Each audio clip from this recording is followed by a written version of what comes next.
Wednesday, my dude.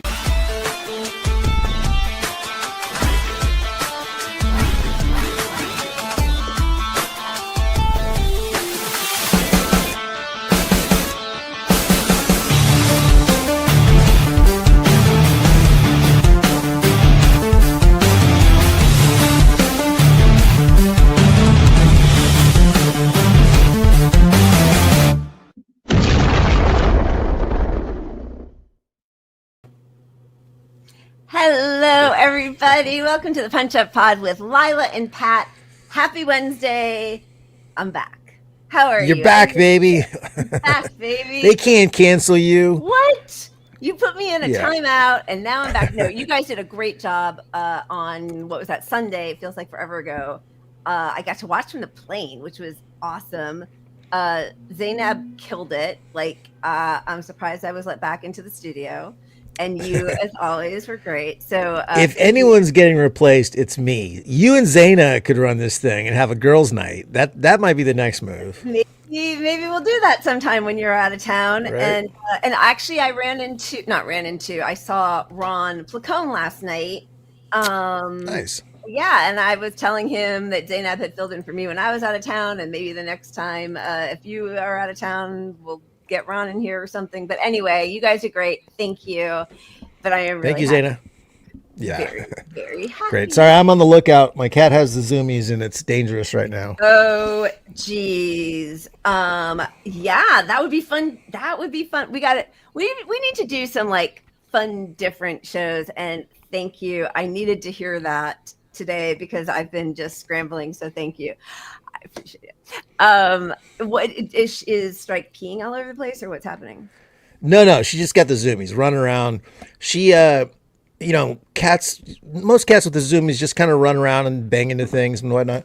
She changes elevations. So she jumps the couch, lands at the tree, flies off.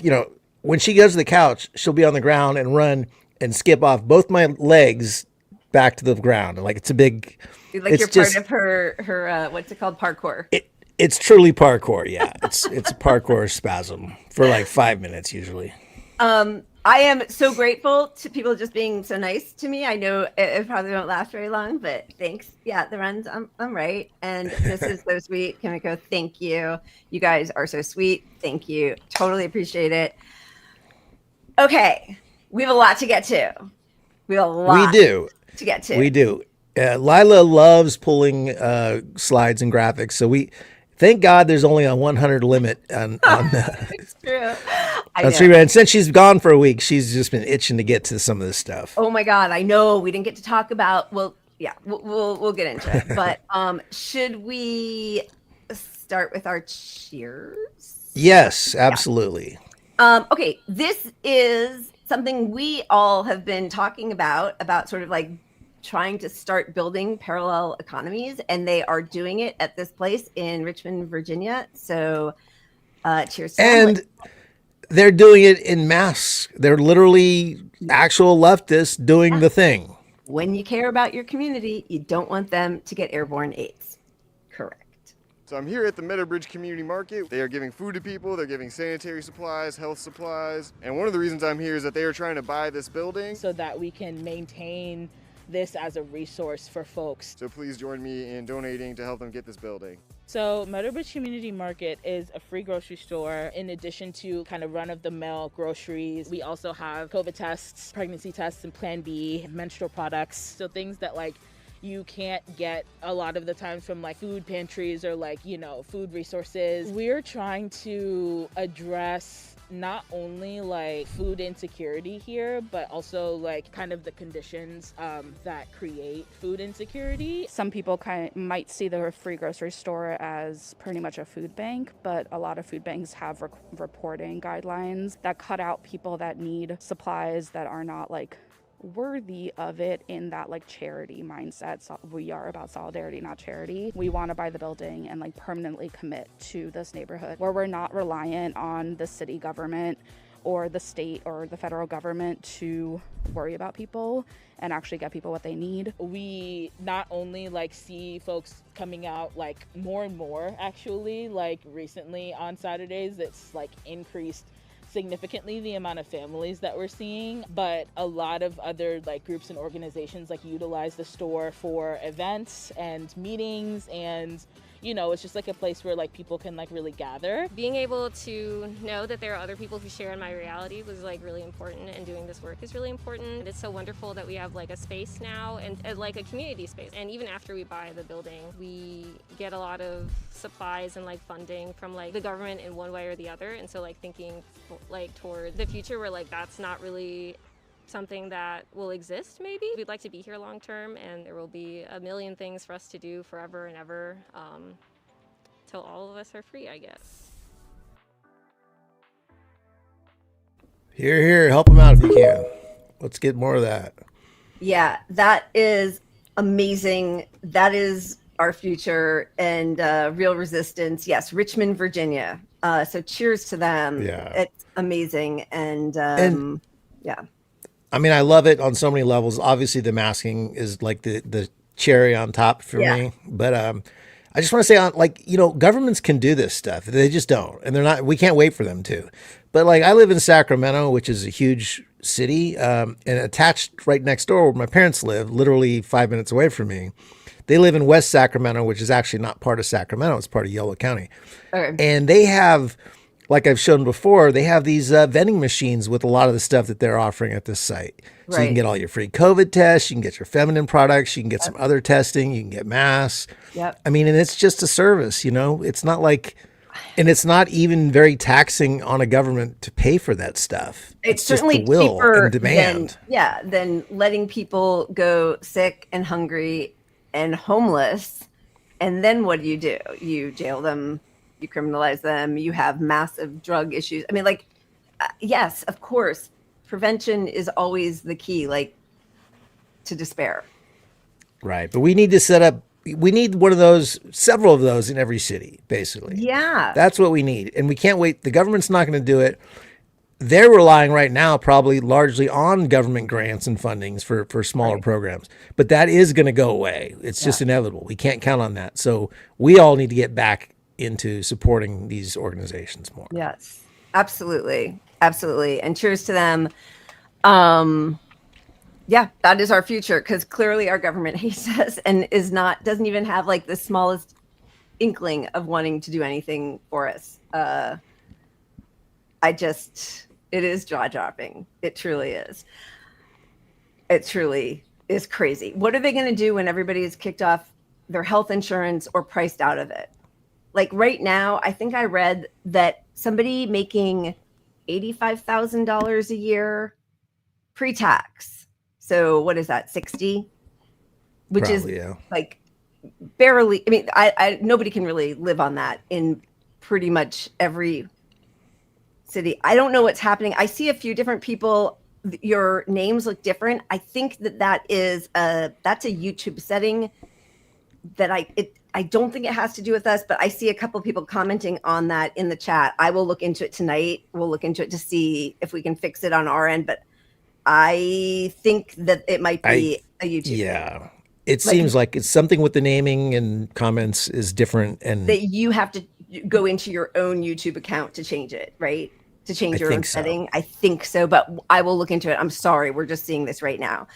But what that also means is I'm realizing like some people, we don't know who you might be from before. So sorry if we act like your first timers here, because we don't recognize your names.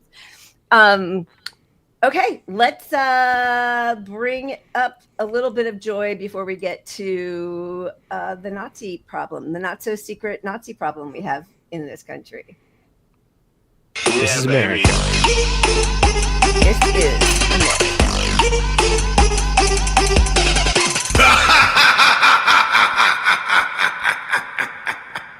All right, let's see it. Let's start with this a little bit. I appreciate it because it's about Miss Rachel a little bit. Yep. I love watching your TikTok, which is next level. Clearly, that's expressed by my 13-year-old son. No! God, please, no!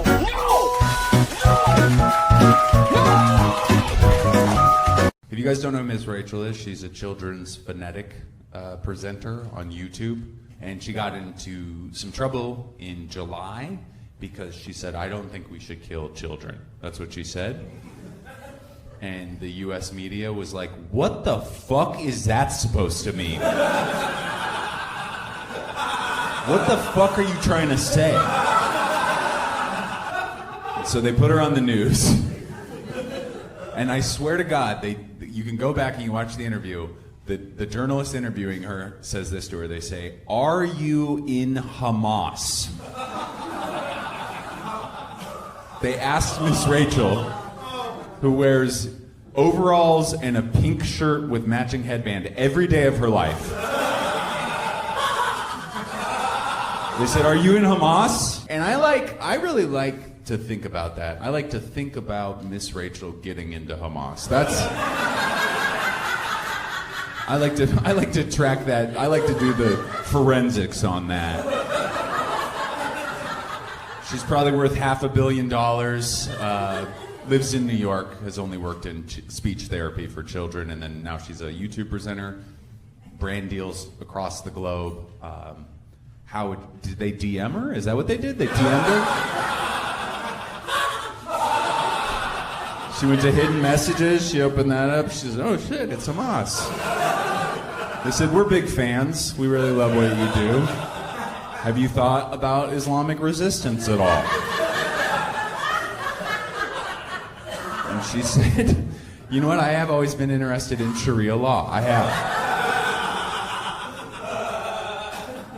The funny thing is what I like about Miss Rachel is she's uncancelable because the kids like her too much.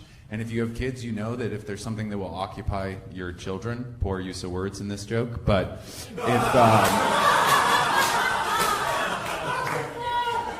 if something will control your daughter's movement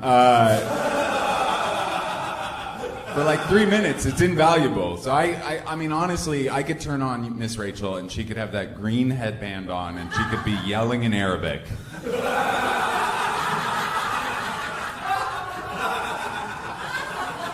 And I'd be like, let her watch for a little bit, just let her watch for a couple minutes, you know. Put on your scarf, baby, put on your headscarf. You know it's haram not to wear it right now, okay? Mashallah, this is a good show. Alhamdulillah.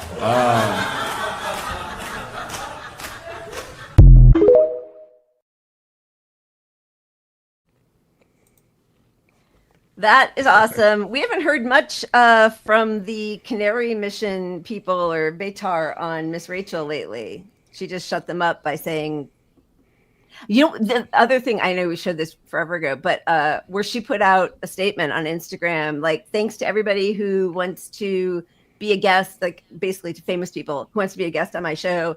If you have not spoken up about Palestine and the genocide, please don't bother. Your silence has been revolting to me. I mean, she phrased it more nicely, but amazing and like powerful and just holding your position and doing what we need to do, like accountability.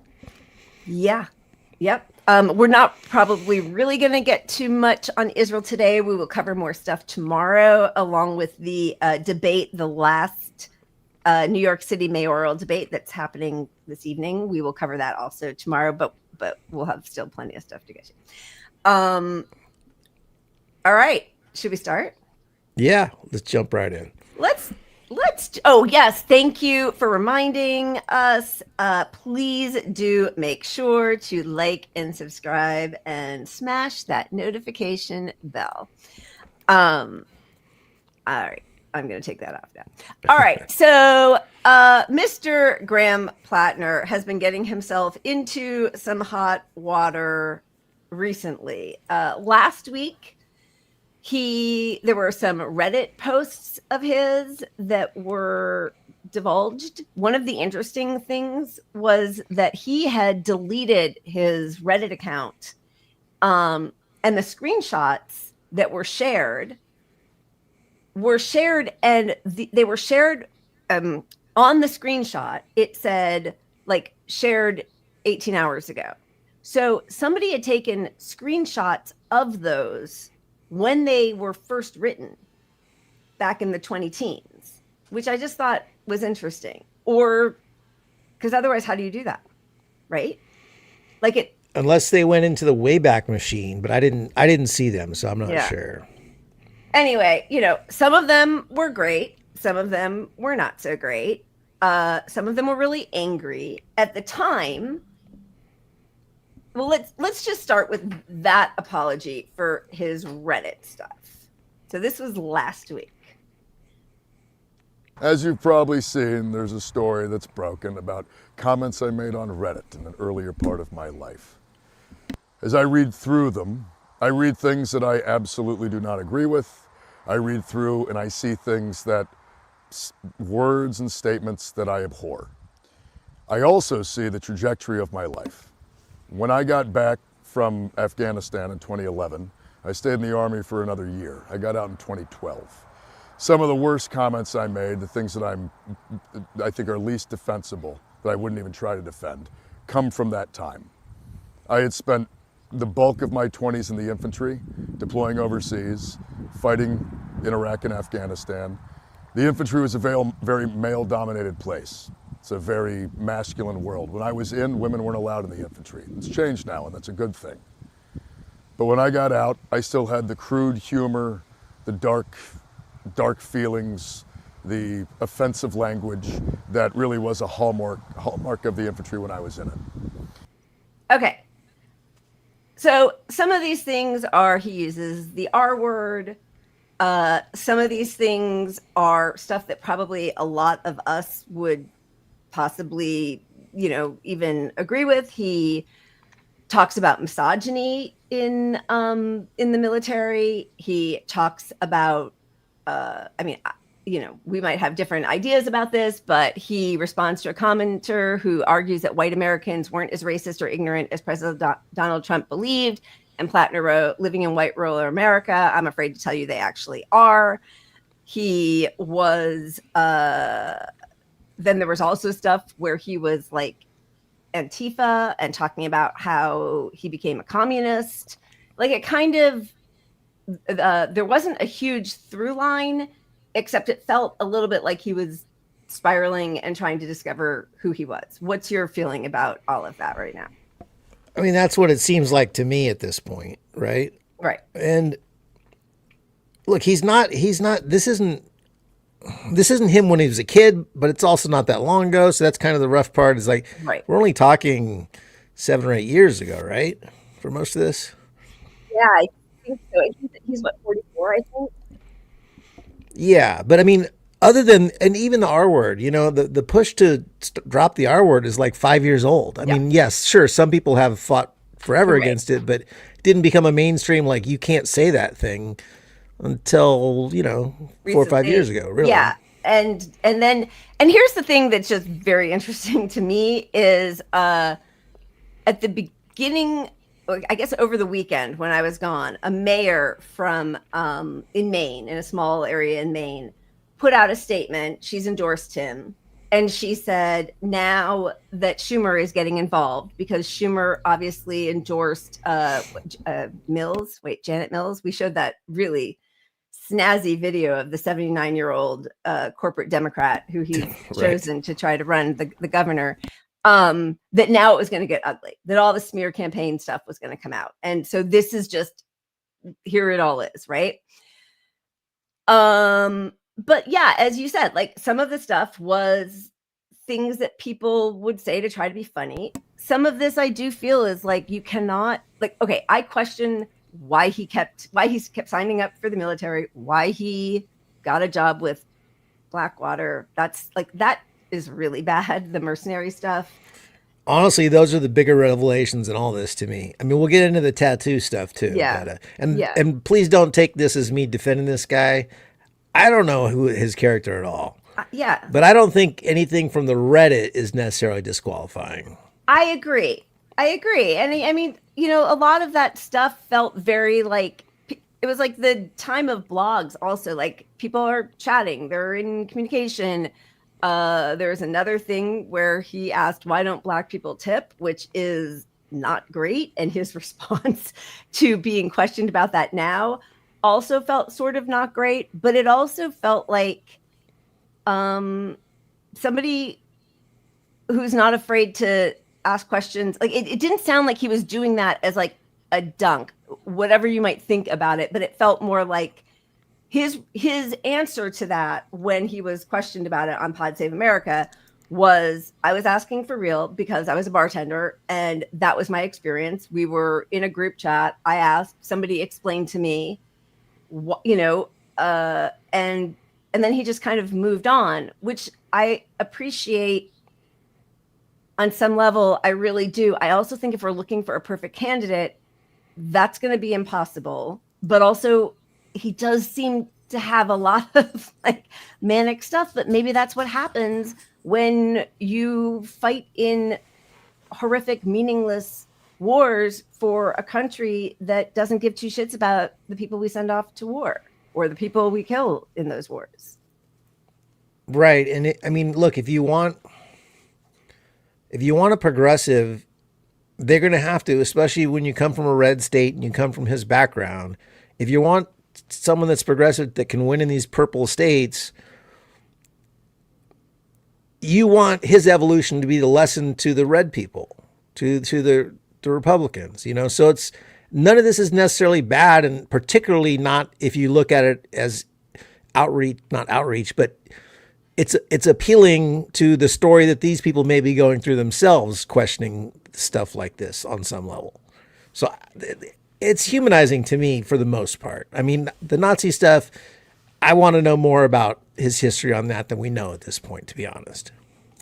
I agree. I really agree. And, yes, it can be seen as a redemption story. It also, it's just hilarious to me that in, November 5th or whatever the day after the election was, after Kamala had paraded around with the Cheneys and kept moving further right and the fascist border bill and the genocide, Democrats came right after and was like, oh, she went too woke. We can't be woke anymore. We were too nice to the trans people, right? When they weren't at all.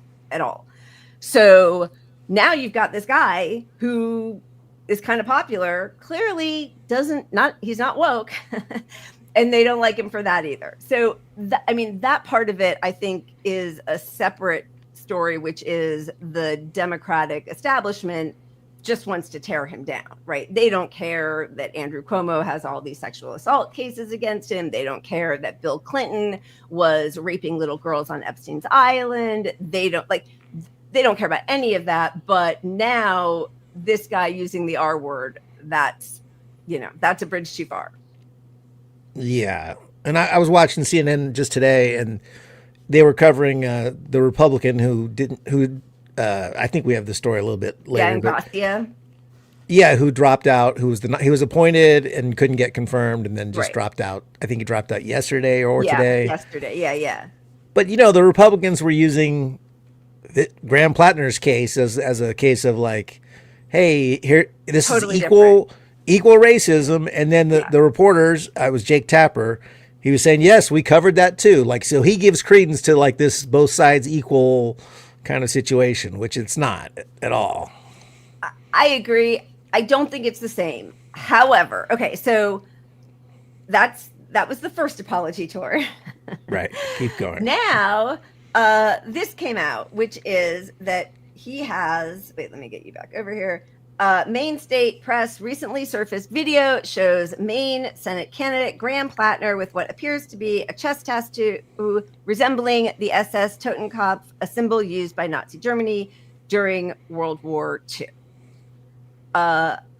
This is more problematic to me, even though, any one part of this, I could kind of be like, oh, maybe he didn't know, and he did, okay, so the video that everybody was commenting on was him at his brother's wedding. Right. So first off, that video should cancel him on some levels.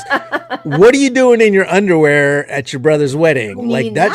They should be talking about an alcohol problem or something here. That was a little much. I agree. So this is how this one starts, just so you know.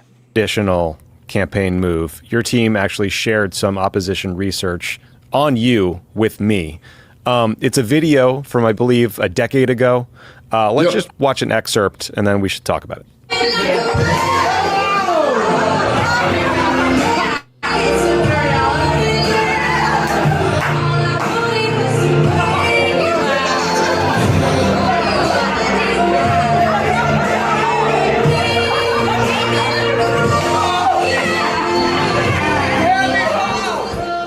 First of all, what we're watching there was Graham. Okay. I agree with you. He's out. I happen to love Get him that. out. But like, he apparently his sister-in-law is Jewish, which people just you can be a Jew who is fine with Nazi stuff, just the way we saw them all trip over themselves to welcome the Sig Heil of Elon Musk into their fold, right? So like, just because a Jewish woman was fine with it or didn't like say something at her own wedding when her brother-in-law is doing like 3 levels of crazy doesn't mean. But anyway, but like, he's had it now for however many years, over a decade. He takes his shirt off at places. It has a very Bert Kreischer feel. That to me is a little more problematic because he does actually seem like a student of history who is very well read. And I don't believe that he didn't at some point, maybe not the night that he was drunk in the infantry and went out to get that, but I don't believe that he never knew what that was. I just don't. I truly don't know, because if I'm being honest, I've seen a lot of skulls in my day. I mean, my dad's a big Day of the Dead fan, so right. I'd never connected skulls necessarily with the Nazi movement, and in particular that skull, which I think I've seen before with the bones or stuff similar. So I don't know. I didn't know at all that this connection existed. I'm not saying he didn't. If you're wearing that tattoo, somebody probably would have brought it up by now, or somebody else who did know. But it's also a terrible tattoo. You could barely read the damn thing. I mean, it's just awful. All right. So now he's doing another tattoo, another apology.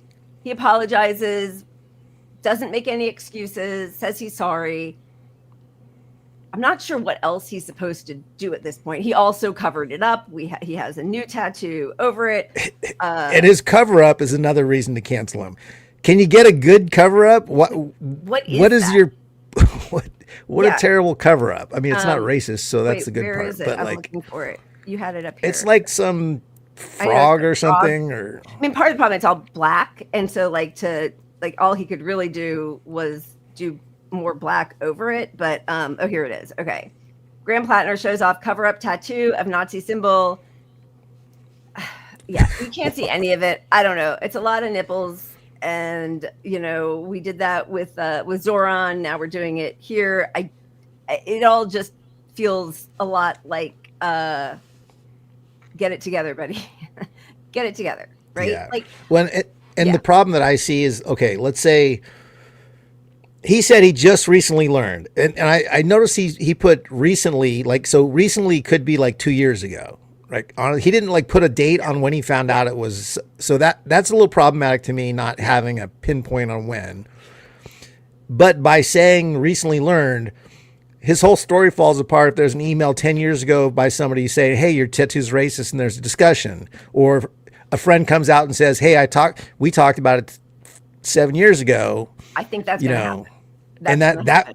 That's going to sink his campaign for sure if that happens. So one of his chief staff members, former political director, former state representative Genevieve McDonald, said, I think that Graham is unelectable in the general election. She put out a post that says, I've run out of self-restraint, worse than when the guys on the train to Boston were fanboying over red seats. I don't know what that means. The DC consultant class has fucked up our U.S. Senate race again, and you all need to stop sniping at each other. This is seriously the dumbest timeline. Graham has an anti-Semitic tattoo on his chest. He's not an idiot. He's a military history buff. Maybe he didn't know it when he got it, but he got it years ago, and he should have had it covered up because he knows damn well what it means. His campaign released it themselves to some podcast bros, along with a video of him shirtless and drunk at a wedding to try to get ahead of it. The vault is open for the GOP to fucking crush any dreams we had in the general, and literally everyone I know is fighting with each other on social media. We cannot be this painfully stupid. Yeah, I think it's interesting that he went on Pod Save America to let them get the, like, of all the places to do it, that's a weird place to me. Like, did they let him on because they're going to get behind him? Or did he think this is hostile territory and take it on? I don't know on that one. I think he probably thinks that's like mainstream Dem audience. And right. I think, you know, they've lumped him in as with Mamdani, with Omar Fatah, with possibly, you know, what Sarjet, I can't remember how to pronounce his name, you know, who's primarying Nancy Pelosi in Sykot. I'm not going to say his name properly. I'm so sorry. But, you know, this sort of like left adjacent DSA kind of economic populist. And so they're getting behind that because they see the way the tides are turning. I think they have been complimentary to him previously, and he probably thought, yes, he could get ahead of this. Now he's apologized.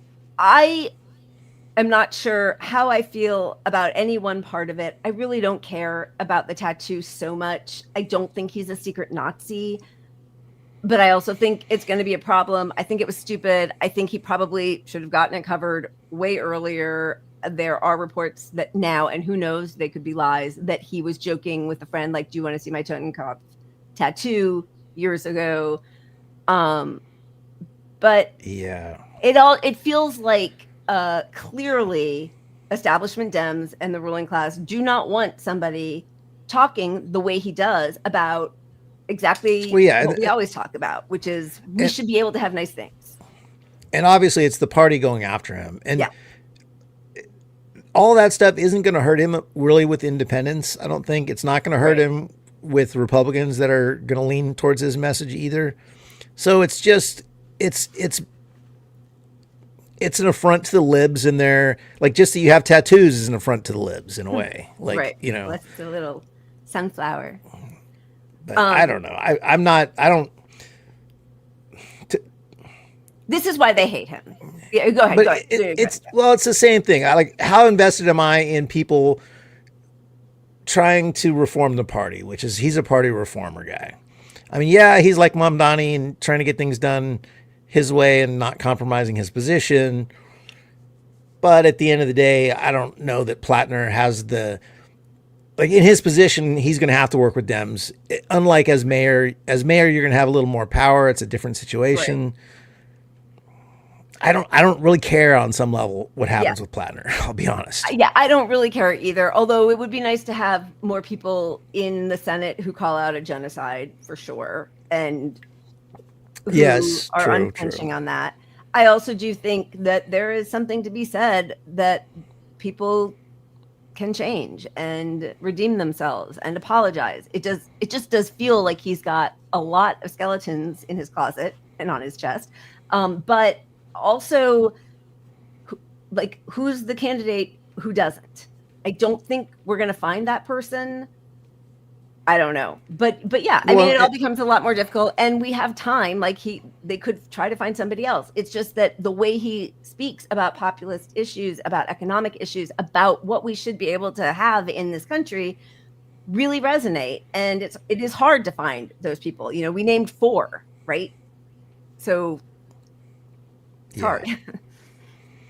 I don't know, but I'm not convinced that he's as the consultants they were saying, or I don't know if they were consultants, but that his former campaign guy or whatever. I don't think he's unelectable at this point at all. We're in a new dynamic with politics, and I agree. You're seeing all the stuff that keeps you in power on the right that is disqualifying. Right. So someone on the left that agrees with your ideas at this point, I don't think they're going to look back on your history, barring you doing blackface, and hold you to that. I mean, it crushes a lot of momentum, and it dampens enthusiasm from the most progressive people who don't trust him maybe in the area. The Blackwater thing to me is the most like, truly. Right.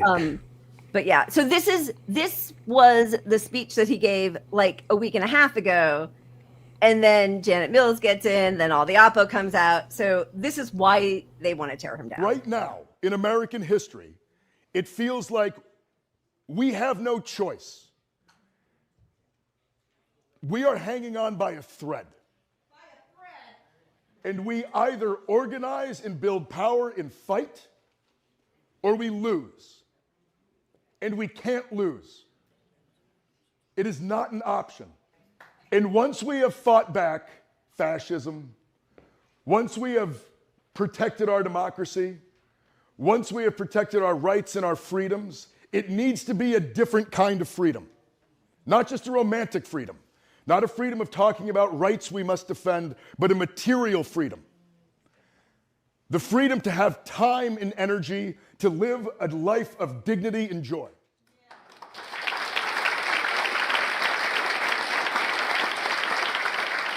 The freedom to be able to put your energy back into your neighbors and your community, not just scraping by so you can afford a roof over your head. That's not freedom. Struggling, existing, not being able to follow your dreams, that is not freedom. Freedom is having the time and the money to raise a family, to spend time in your community, to create things, to build things, to take risks, to start businesses, to fall in love. That is freedom. And the future that we have to build, it needs to be building towards that kind of freedom for all Americans.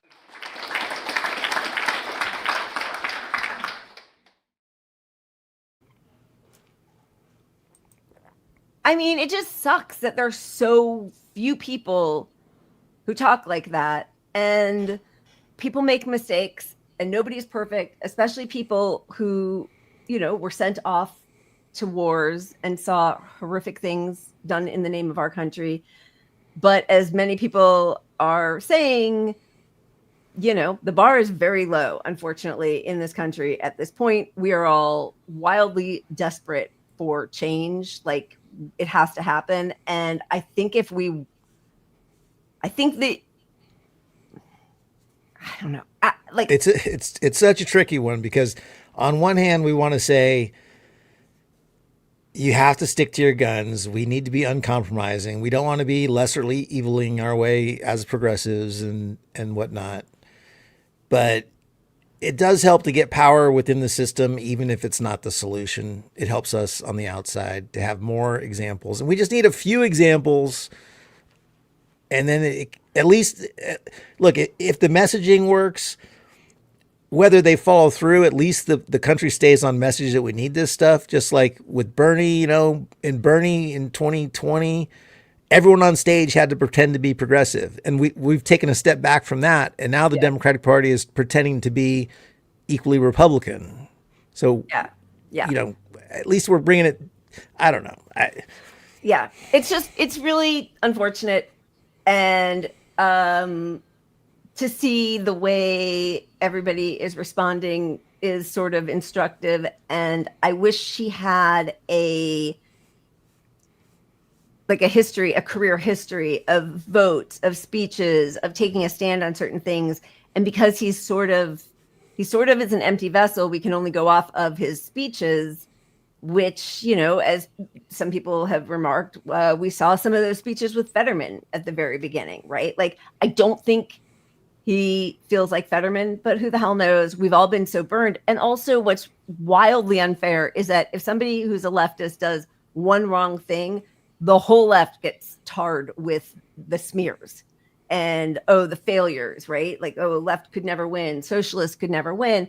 When meanwhile, we have, you know, corporate Dem after corporate Dem handing power over to fascists. Yeah. And somehow that's just like, Right. they're trying to get elected. That's politics, just a player in the game, right? So like, it's a really unfortunate. It's a tough one. Place that we're in. Yeah.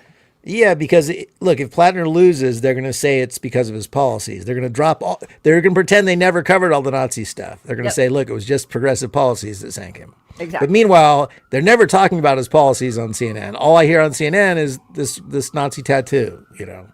So, which they had no problem with when they were fawning all over Ukrainian soldiers, by the way. I mean, sorry. Exactly. But like, what in the almighty fuck? Like, I didn't look at that and know right away what it was. As you said, it's really dark. It's not a good tattoo, whatever. So even when I saw it, I was like, wait, what? And like, I'm looking at the pictures, like juxtaposed, like it's supposed to be that, because it doesn't, like, but like Jon Stewart is like bending down on his knees and bowing to a guy who has actual swastika tattoos all over, so like, it is completely hypocritical, of course, from the liberals and also from Republicans, which we're going to get to, who are like truly just pulling language from Hitler and Goebbels as they try to, target Black and brown people and the left in this country and abroad. So, yeah. Yeah, I mean, this is not really related, but just the hypocrisy of it kind of reminds me of it a little bit. Like, I'm in California, we're passing. It's probably going to pass, but in November 4th, I think, is when we vote. There's a special election for Prop 50, which is the redistricting ballot initiative to counter, so that California could pick up some more seats to counter some of Texas seats that are redistricting. But anyway, I'm listening to right-wing radio talking about how evil, because it's local right-wing radio, talking about how evil it is the Democrats are going to redistrict. And, to do what we did, do we want a system where your whole party here is just trying to fight evil with evil? Which there's some validity to it, but like the hypocrisy of it, obviously, I know it's right in your face. Like, man, I'll tell you, I want to just go to the community care center in Richmond, Virginia, and hang out with my people, because all of this just feels like it's built to make us crazy and angry and to give up on electoral politics, which, I mean, I basically have. But it's really unfortunate. Just before we forget, because we want to thank Brett. Thank you so much. The victors write the history, what they want people to think and know. We are being lied to on massive scales for many decades. That is the truth. Thank you for Super Chat number 1. And also thank you for Super Chat number 2. Right, left, social construct, the construct meant to divide us. I agree, although I totally agree. Of course, they're going to have us, focused on the differences. And I maintain, I don't think the people in this country are as divided as the media loves to tell us that we are, and politicians. I just don't. I mean, I think, of course, there are some issues that we're never going to align with. But overall, I think most people in this country want the same things. Right. But also the two-party construct creates this black and white scenario. So people on your team have to go this way with everything they think, and same on the right. So, you get rid of that and say there weren't two parties, say you just had politicians and it was all issue-based. Yep. Then we got to leave level playing field, I would love that. And then people would actually have to talk about their policies, which most people who enter politics, they either don't talk about policies, or there's no moral consistency, or no ideological consistency or integrity. So that would be way better. And once upon a time, at least there was focus groups and that kind of thing that would tell them, hey, this is what the people want. And now the focus groups and the consultants tell them, don't talk about that thing, no matter how much people want it, because the party doesn't want you talking about that thing. We're never getting that thing. Our whole party's against it. Yeah. Yeah. And again, as both Lori and Jen pointed out, the fact that the establishment is fighting against him so hard, makes me think that possibly he is genuine. Look, or at least they don't want that message out. Yeah. I will put my money on any issue that the big donors aren't putting their money on. Yeah. I'll go the other way. Just like when you see a TV commercial and you got a special election coming up in your town and there's no on 78 sponsored by, and you see 28 ads, you should be a yes on 28 without having read it at all, because they spend all this money in the ads, and the good people don't have money to spend on these ads. They can't counter the billionaire money. Yep. 100%. 100%, Pat. You are right. Let's go. Dave, you did so awesome on Sunday. I loved watching you from the plane. I don't know if you were here at the beginning of the show, but your ears should be burning, as my mother would say. You rocked it. I'm going to take a vacation soon just to give you guys a girls' night. Yeah, we're going to get a girls' show again. Brett, thank you. Red versus blue, left versus right is by design. Yeah, and and thank you for the another super chat. Oh, wow, Pat. All right. I was giving you all of the props, and now I'm going to stop because you're really getting a lot It's going to my head. of love. Let's go. I don't enjoy it. Yeah, because if you ask most Democrats, most lib voters, what do you stand for? They cannot articulate it without referencing Trump or Republicans. I don't need to talk about Republicans or Trump to tell you what I stand for, what my policies are, right? So that's why, like with Kamala saying, like, I only had 107 days to fix. Bitch, what are you talking about? You've been running and doing politics forever. You don't know what your core policies are that you want to fight for? Yeah. Was it? I couldn't figure out if it was a $25,000 tax credit or a $50,000 tax credit or the Pell Grant and how many times you had to apply in the last 6 months before I got, like, if that's what you're figuring out, you could be a Republican, you could be a Democrat, you could be whatever the fuck you want to call yourself, but none of that is anything any of us would ever want to get behind. So, like, yes, the red and blue labels are, it's just teams. It's stupid. And like anytime I talk to, a Republican, if I want to have an actual conversation, first thing I'll try to do is get them to say something shitty about Democrats. Yeah. Because then I'm going to say, fuck yes, you're right. Fuck yes. I hate that. And look, I hate this about the Republicans too. Because I'm not on a team, so I call them both out. And then, then you can start having some real discussions on some level. Yep. I think that is helpful.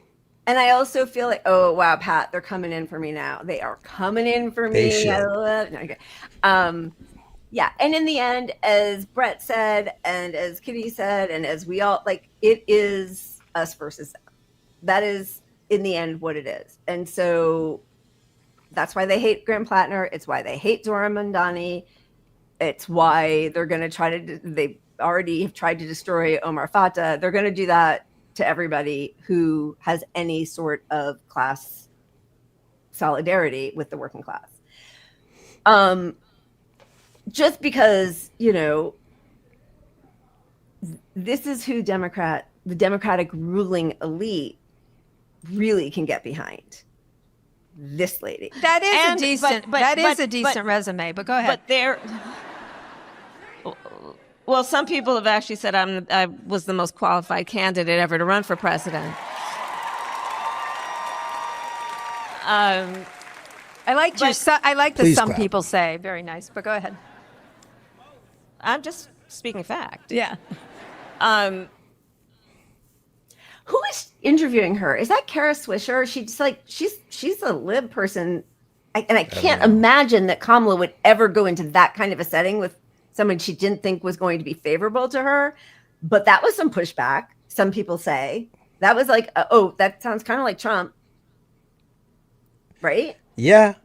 I mean, it is a Trumpian thing to say. It's directly from him. Who said you were the best candidate ever? Like, most come on. Qualified? She's never earned a single vote before they put her in the no kings, but we'll have a queen. Yeah, her turn. I mean, she dropped out before California voted because it would have ended her political career to see California take a big shit on her, which they were going to do. She was going to come in like 5th in California. Yep. In the primary. So she didn't earn a vote then. And then she was Joe Biden's running mate. And then they installed her and wouldn't allow a primary. So, yep, that's she's never earned a vote. Amazing until they. She was the best. She was so good that all the enthusiasm behind it not being Joe Biden was out the door the very moment she had her first interview. Like she peaked the second he handed over the reins to her and they forced her upon us. And then she hid for a month. And then the minute she comes out and opens her mouth, straight downhill into the gutter. So like for her to have the balls to say the best candidate ever is just absurd. The audacity, ma'am. Like truly, that is just impressive.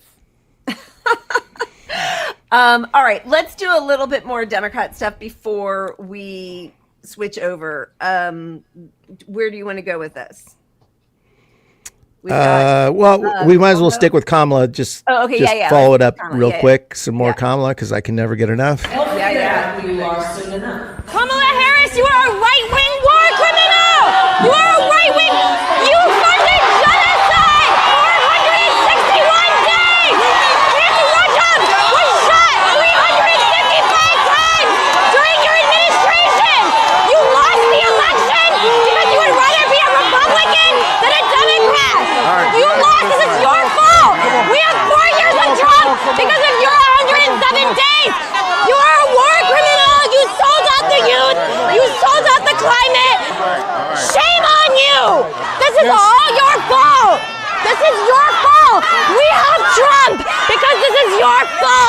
fuck out of here.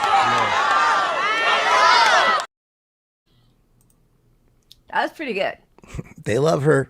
They love her. She's the most qualified war criminal ever. Not really. There's lots of other war criminals, but I mean, I can never think of Kamala when, when Bernie was running, and I was covering the local DNC convention. Right. And they have all these big rooms, but they're big halls where people come and speak, and everywhere Bernie was, you'd be like, oh, Bernie's coming. He must be a few buildings away, because you could hear the cheers in the audience and natural excitement from and you got to realize this event is mostly establishment Democrats and insider people. It's not really a public event. Like we had a press pass to be there, and so there was this natural enthusiasm. Kamala had like 20 people hired to dance and bang drums around her so she could make some noise. And it was, all you ever heard was them. And it was all manufactured noise.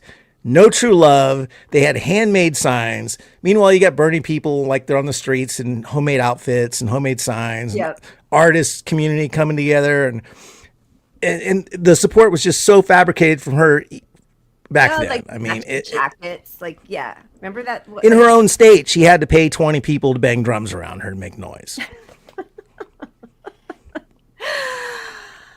That gets us a little bit into the No King stuff. I know you guys covered it on Sunday, but a couple more videos came out that were just so cringe and shows. I think that whole No King thing was constructed just to, as you guys talked about, as a valve release, and then to push people right back in, just kind of like the oligarchy tour. There were no demands at all, except for one person that I saw, at least, and he's already been vilified. But Chicago Mayor, what'd you say? Oh, I thought you were talking about Mehdi Hassan. He had a speech there about genocide. He was good. Where did he do his speech? I saw part of that speech. You're right, he did. I don't know, but it was on the actual feed for the event, so they did show it for what it's worth. In DC. Because then, there was another one where one of the attendees, this woman, tried to grab a Palestinian flag and a keffiyeh off of another protester, and that was shown by Code Pink. Code Pink, yeah. Chicago Mayor Brandon Johnson called for a general strike. I like that. Because otherwise, what are we calling for? No kings? From the party who didn't even let us have a primary, rigged the primary in 2016, kind of rigged it in 2020 by, forcing everybody to drop out, and then didn't even have a primary in 2024. What's the no king? Yeah. Well, and if you're not calling for something directly, it's PR for, it's like electioneering. It's a commercial for Democrats, unless you're calling for action. Because what were these people supposed to take away from that and go do in their communities? Right. Yeah. And people keep citing the 3.5% that you need people out in the streets to change things. But there has to be an action required of people or a demand made of the people in power. And there was neither. It's right. And all that event does is make the people that attend it think it's under control, because look at all of us and our leaders are here speaking once in a while. So they must be a part of this too. So they've got it. Those guys are going to do it. Those guys in the blue hats are going to do this. Yeah. It feels like a big glazing of the Democratic Party with no demands, and a lot of honestly, the walking memes of people saying if Kamala were president, we'd be at brunch now, including her husband, who's doing pro bono work for Trump. Her husband literally had the sign. I mean, that he would be at brunch. Yeah, Kamala would be at brunch if she was president. Yeah, she's at brunch now. She can barely put down her mimosas to go to her, talks, her TED Talks about how qualified she is. Here's Pelosi doing a little special. Gonna tear up the crown. We did show that. If you're on the same side as Pelosi, my feed must have gone out on the plane. But yeah, that's not my side. And Cameron Kasky was on CNN or MSNBC, and they asked him because, as a lot of people are commenting, it was very white and very old, predominantly. I do know that at some of them there were pro-Palestinian factions. There were people who were, I think more vocal about the demands they wanted to make of either party, but mostly it was Democrats are the good guys, Republicans are the bad guys. And while I agree that Republicans are the bad guys, as we're saying, most Democrats are right along there with them. They do not want us to have free universal health care. They do not want us to have a living wage. Yeah. Look, they're not even fighting the fascism this event is pretending to be against. What you told me that you guys covered the Pelosi tearing up the crown. It's over. She did it. That's true. She fought it. Well,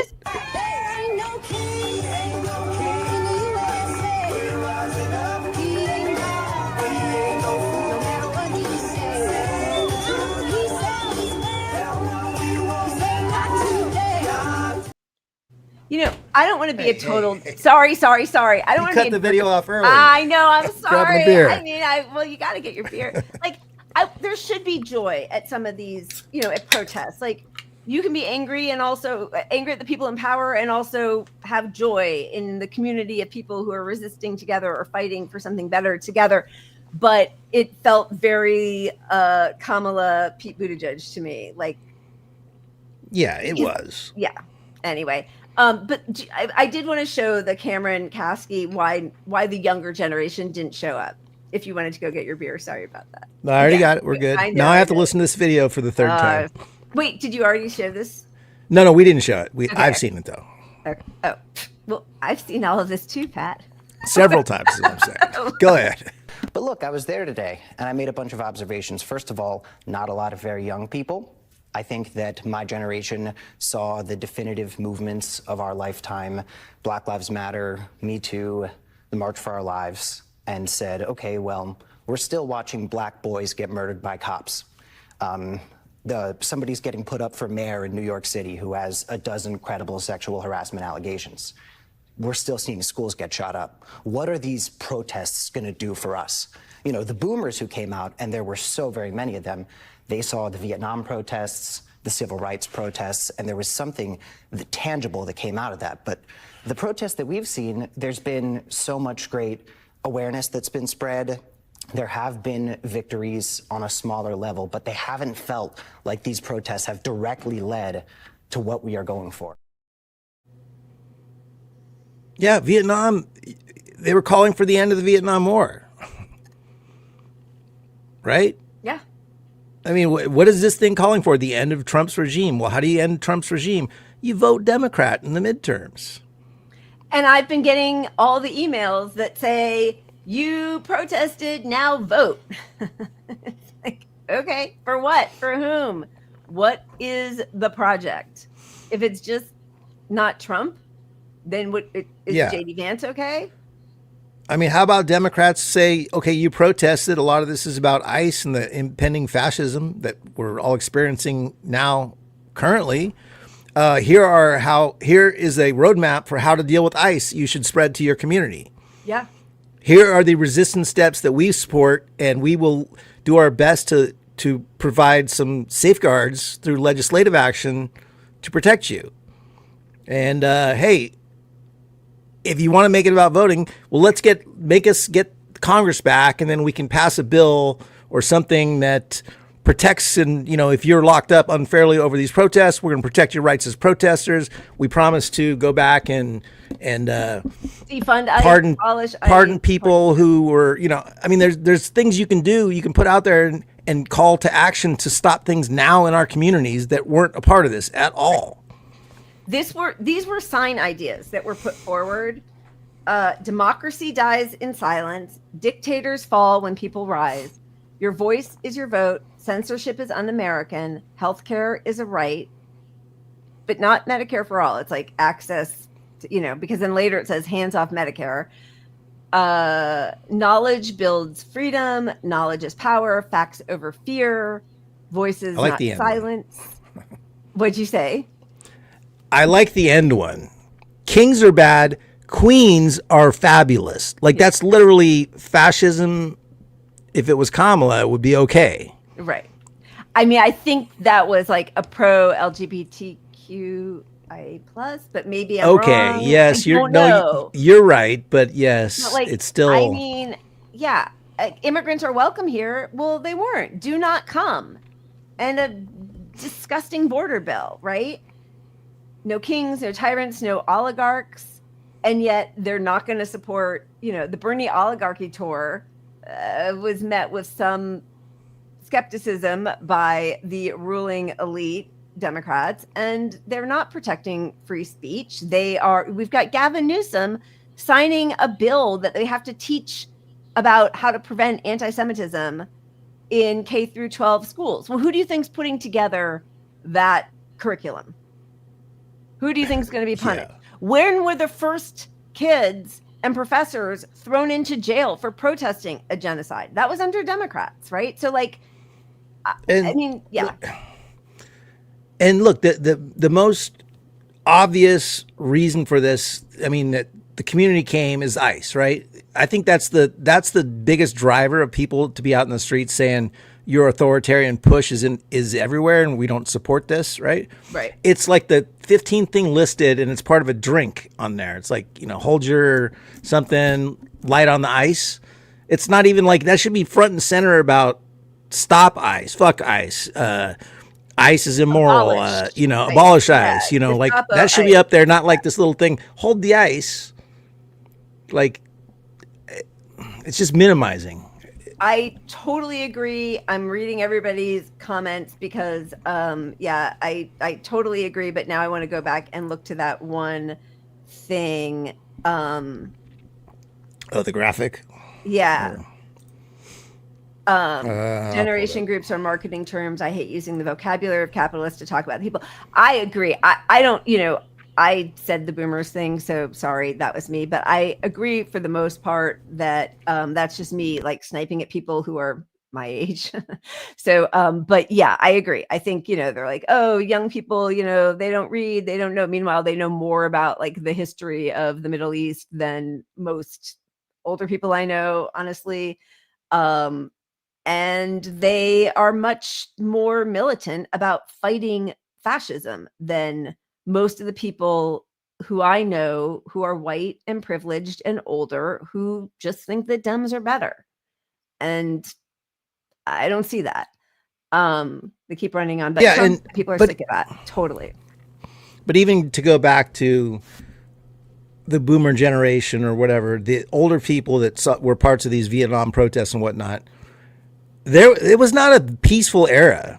Democrats are calling for the most peaceful era, and they're calling for all the oversight and fascist ruling in of protesters. They're for it all. They're passing all the legislation they can to let AI fucking scrub the internet and censor us. Absolutely. So what's missing from that era to now that they've managed to diffuse is the violence. They've convinced these people largely at these events that voting is the answer and it's going to change things. And that's the part that's, maybe it did once upon a time a little bit, but now we got a genocide in front of us. Millions of people in the whole world are out in the streets all the time on it and they don't give a fuck. Yep. Yeah. So awareness is not the thing. Voting is not the thing. Doing more than protesting is the thing that will get us any kind of change.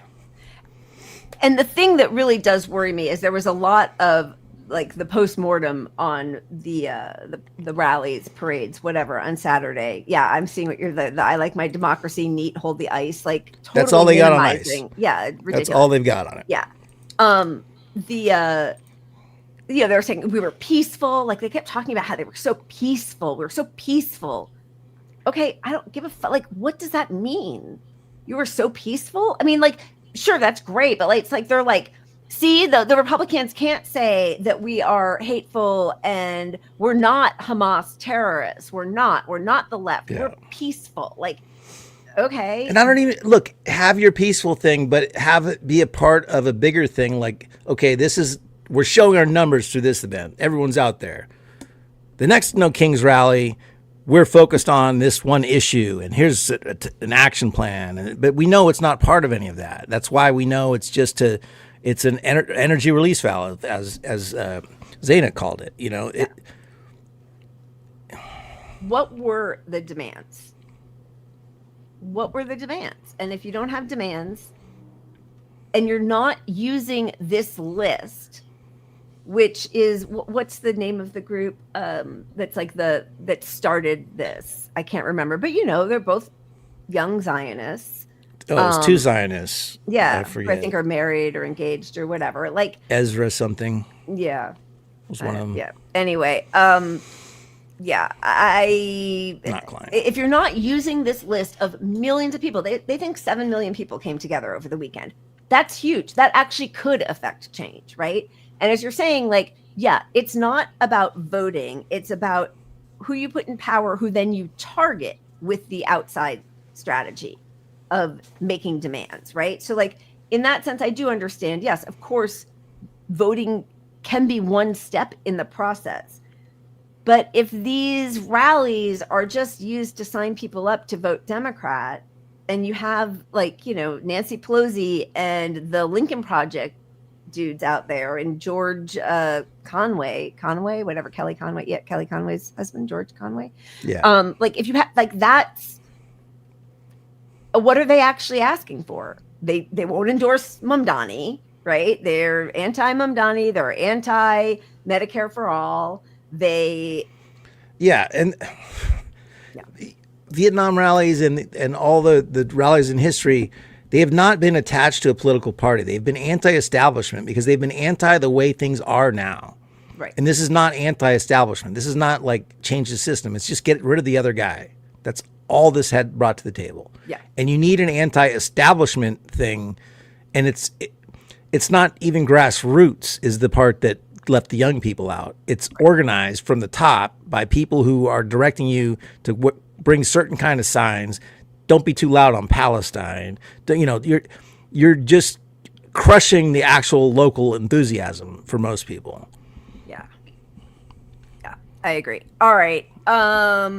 Should we spin and move on? Wait, oh God, there's so much more Dem stuff, but maybe we'll get to it tomorrow when we're or like, I don't know. What do you want? We should spin. No matter what, we should spin.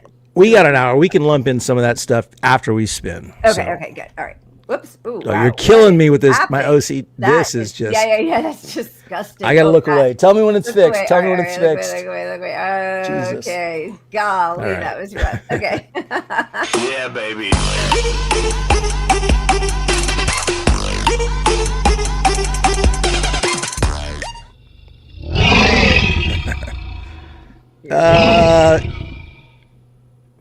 Lot of growling there. Here's some kids. I can't go to bed. I'm scared. What are you scared of? Scared back puppies. Fucking cold. Who's on this candle? Dumbledore. Are you sure? Yeah. Daddy. What is it? Daddy. Learn about in school. Martin Luther King Jr. Martin Luther King Jr. What'd he do? He died for our sins. No, that was. I want to be pregnant. He's. I can't say cheese. I'm vegan. Oh, I'm sorry. Lettuce. Lettuce. What's mommy's name? Mommy. What's daddy's name? What'd you make? See you next time. On the back. See you next time. Oh, do it, snowman. Fucking snowman. What? Okay, man. Burger. No, it's not a burger. Don't call him that. Come on. Can I bring him into your house? No, you're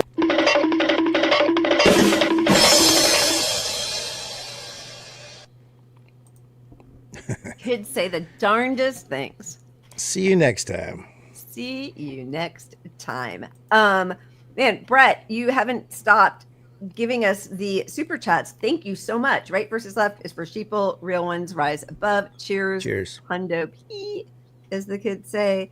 Until people realize there is no right versus left and we're all in it together, nothing changes. Totally agree. Which, it brings me back to the Graham Platner thing. I don't know. I don't really know what to do with all of that. I really don't. Yeah, whatever. I think that the problem is, look, these local elections of the few progressives we have, they've all been, I don't know, what am I looking for? Our enthusiasm is down. Like nationally, these guys can get a lot of national support, right? Like Fetterman got a lot of national support. The whole squad got all this national support. But I think people that went through that a couple election cycles now have been burned by all those people. And so the gig is up on like nationally, us all throwing money at one guy. I mean, Mondami's getting a lot of national money, but like if it worked with the squad, if the squad had a spine, you would have 100 people like that running, getting national support. But everyone is so burned out on these guys and women that have failed us. Yeah. And so we're also eager to go, I don't want to fucking support that guy anymore. Well, I'm not going to financially support anybody. I'm supporting local fucking food banks and people on the left that need some money because they make a painting or they do a thing. I'm going to throw them money. Yeah. I'm not going to give it to any party or politician, to be honest, ever again, probably. I'm done with it. Okay. Should we stay on Democrats since that's kind of where we are for right now, just because there are a few different things happened, which I know. Did you guys talk about Cory Booker on I've Had It podcast and his AIPAC? Yeah, we did. Okay. Although, did you pull another clip? Because we showed one and it wasn't the clip that I wanted to pull. I got the wrong clip in there. But wait, today or Sunday? You showed the AIPAC one on Sunday. Show it again. There were two. We didn't show the one I wanted to. This is okay. Yeah, show it. Okay, just because. All right. Yeah. Feels like the Democratic opposition is just not getting it. There are votes that you've made that were heartbreaking to me, like the vote for Kushner. That really pissed me off. This administration, it's not, are they fascist? They are fascist. It's not, we're on the precipice of fascism. Texas is sending troops to Illinois. I feel like the opposition needs to be fuck no across the board. We're not giving you a centimeter. And I think there's been a lot of capitulation, Neville Chamberlain type appeasement from Democratic leadership. And you're one of them that's kind of been disappointing to me because we podcasted before. They're serious about Project 2025. They're going to do all this shit. What do you have to say about the capitulation that you've participated in and where the Democratic Party is right now?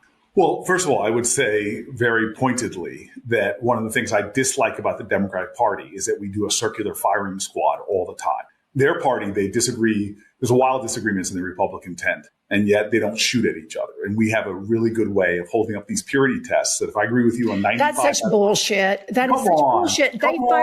They fire at each other all the time. Trump has sent so many people out to pasture, so many people that he calls rhinos. Liz Cheney can tell you that they have the firing squad as well. It's not a purity test. It's, are we in this fight and are we being beholden to corporations and corporate interests? Are we really the party of the working class? I don't think he'll ever go on there again. Was that the one you guys showed or did you show the AIPAC one? No, we showed a totally different clip, but she cut him to pieces the whole way through the damn thing. It was glorious, to be honest. Glorious.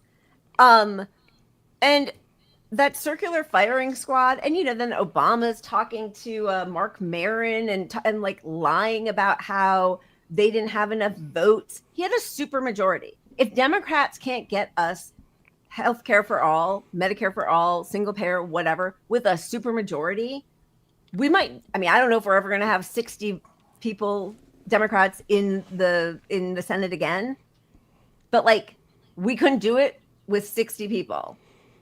So what are they saying, right? And I think that sort of like not giving these people an inch is so important because that's a lie. I'm shocked that this kind of lib wine mom is one of the best people out there now when candidates come on.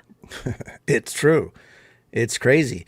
And the other thing as well that we've mentioned a few times is, the Democratic strategy from the consultant class was get out there on those lefty podcasts. And like, here's a lib-friendly lefty podcast. And every time anyone gets on any sort of independent-ish, lefty-ish podcast, they get fucking eaten to pieces. I mean, yeah, it's amazing. And we are deep in fascism. And I do think that, I guess that's the other thing that's just really what a missed opportunity to have 7 million people take to the streets and not to harness that anger into action and demands, because people are angry. And most people, even though, there is that Code Pink, woman talking to a guy in a keffiyeh with a Palestinian flag, and she's, calling him out. But like, most Democrats, most people in this country do not want us funding a genocide. They do want healthcare for all. So like, yeah, that is how about like, okay, every rally, they get up there and they say, we're going to form 5 groups of people in your town. Yep. We're going to have a group that's against genocide, a group that's focusing on healthcare, going to pressure your local officials, a group that's strictly there to fight ICE. They're going to be the ICE awareness group. We're gonna get this going. People interested. Here's the guy in charge. Something, right? Yep. But I want to go back to what you said about the supermajority. This system we have is exponentially getting worse, and so we're probably at a point where the Republicans may get a supermajority over time, but they will. I don't think we'll ever let the Democratic Party get a supermajority. I think the system is just so cooked that they're going to balance things as so effectively that I think that's right. It's the sweet spot for everybody. The donor class, it's a sweet spot for them. It totally is. Yeah, they always have just too few votes to get anything done, even though they really want it. They're only going to talk about Medicare for all. And here's the other thing. So AOC kind of sold out Medicare for all in 2020 when Bernie was running, right? She was like, well, it's a good dream, but like, we can't get that. Maybe it'll be a public option or whatever, which was undermining what he's been talking about for decades, right? So now... And Bernie's own campaign manager went on TV and said, well, Ro Khanna, who campaign chair for Bernie, went on MSNBC and said, well, Liz Warren's plan could be okay too.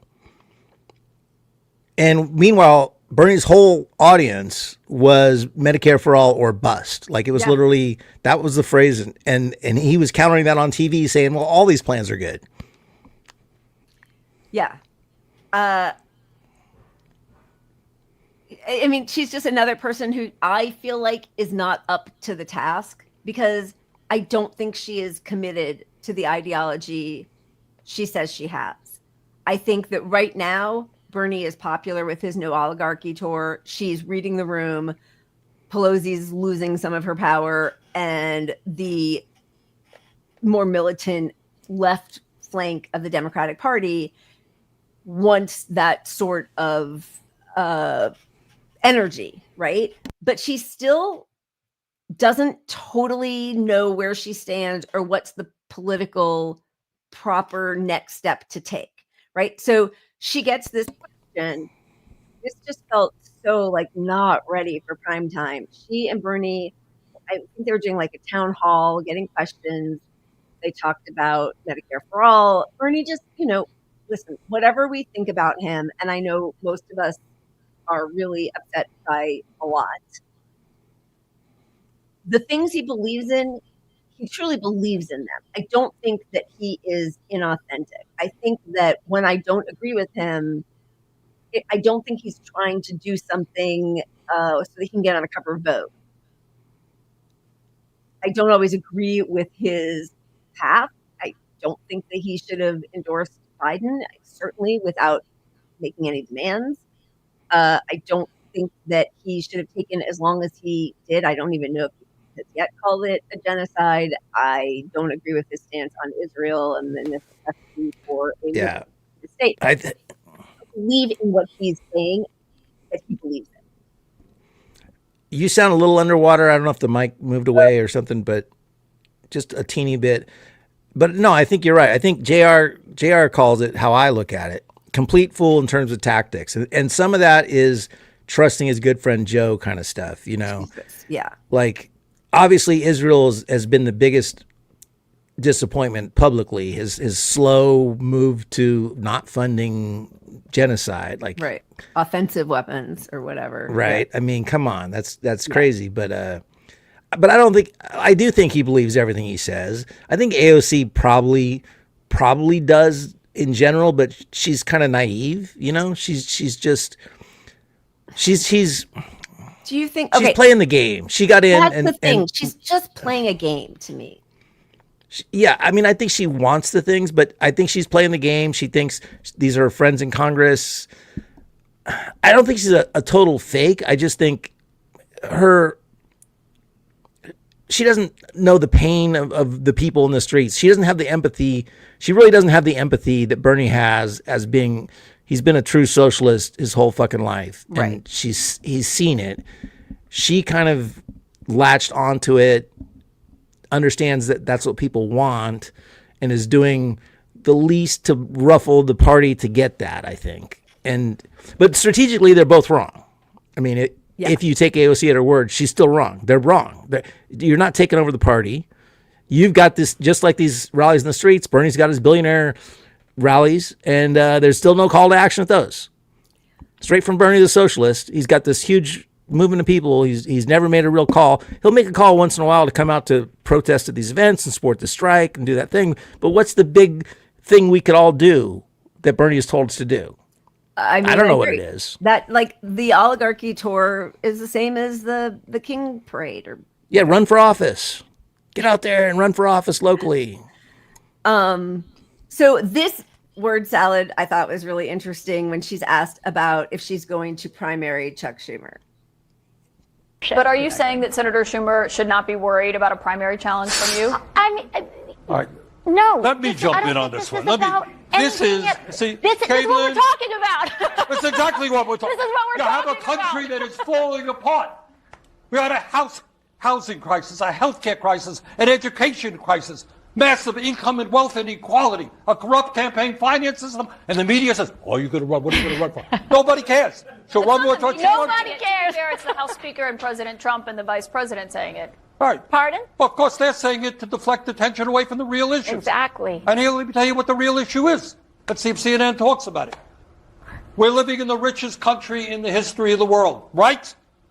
All right, you tell me why we're the only nation not to guarantee health care to all people, the only nation not to guarantee paid family and medical leave, why we have a $7.25 an hour minimum wage, why we have 800,000 people sleeping out on the street, why we have a president who denies the reality of climate change, why we have oligarchs on top who have more and more power every day. Let's talk about that issue, not her own political future. She'll decide that. But also, what she could have said is, I don't know if I'm going to be the one to primary him, but somebody should. He's not doing his job. Right. Like, say the fucking thing that we all need to hear, and that's the truth. Instead of like, I don't know. Is it the right time? Can I say it now? Like, what are you doing? What is she doing? It's so embarrassing. And then to have Uncle Bernie step in because you're floundering so hard. Yeah. Lord. It doesn't make her look like a leader that he's answering for her. You know, it's horrible. really, and I'm sure he's going to get like, you're so sexist, but somebody had to do it. Like, that was embarrassing word salad. It's Kamala level word salad. And I know people are looking at her as the hope to lead the party into the future. I do not listen. The fact that she voted for the Iron Dome, the fact that she sold out railroad workers. Oh, wow. Who could that be? I know, what the fuck. You know, she's got a lot of bad votes in her very recent past. And as a young person who's on the left, there are things that she did that I think are unforgivable. We'll see what happens. The people that like her mostly are centristy, lefty, sort of libby young people. Yeah. Right. Or like but she is what she already has in common with Pelosi is that she's been villainized by the right to the extreme. Now, Pelosi deserved a lot of the stuff that the right puts on her. Yeah. She's corrupt as all hell. But like her running a national campaign is where the Democratic Party is going because it's like the least liked person. And it's all about who gets out the people that hate them the most to vote. Yep. And the right hates her like she's already at peak hatred from the right. So like she's a terrible national candidate. It'll be her and Pelosi, her and what's his name? Yeah, but that's the difference. Like, okay, the right likes Bernie.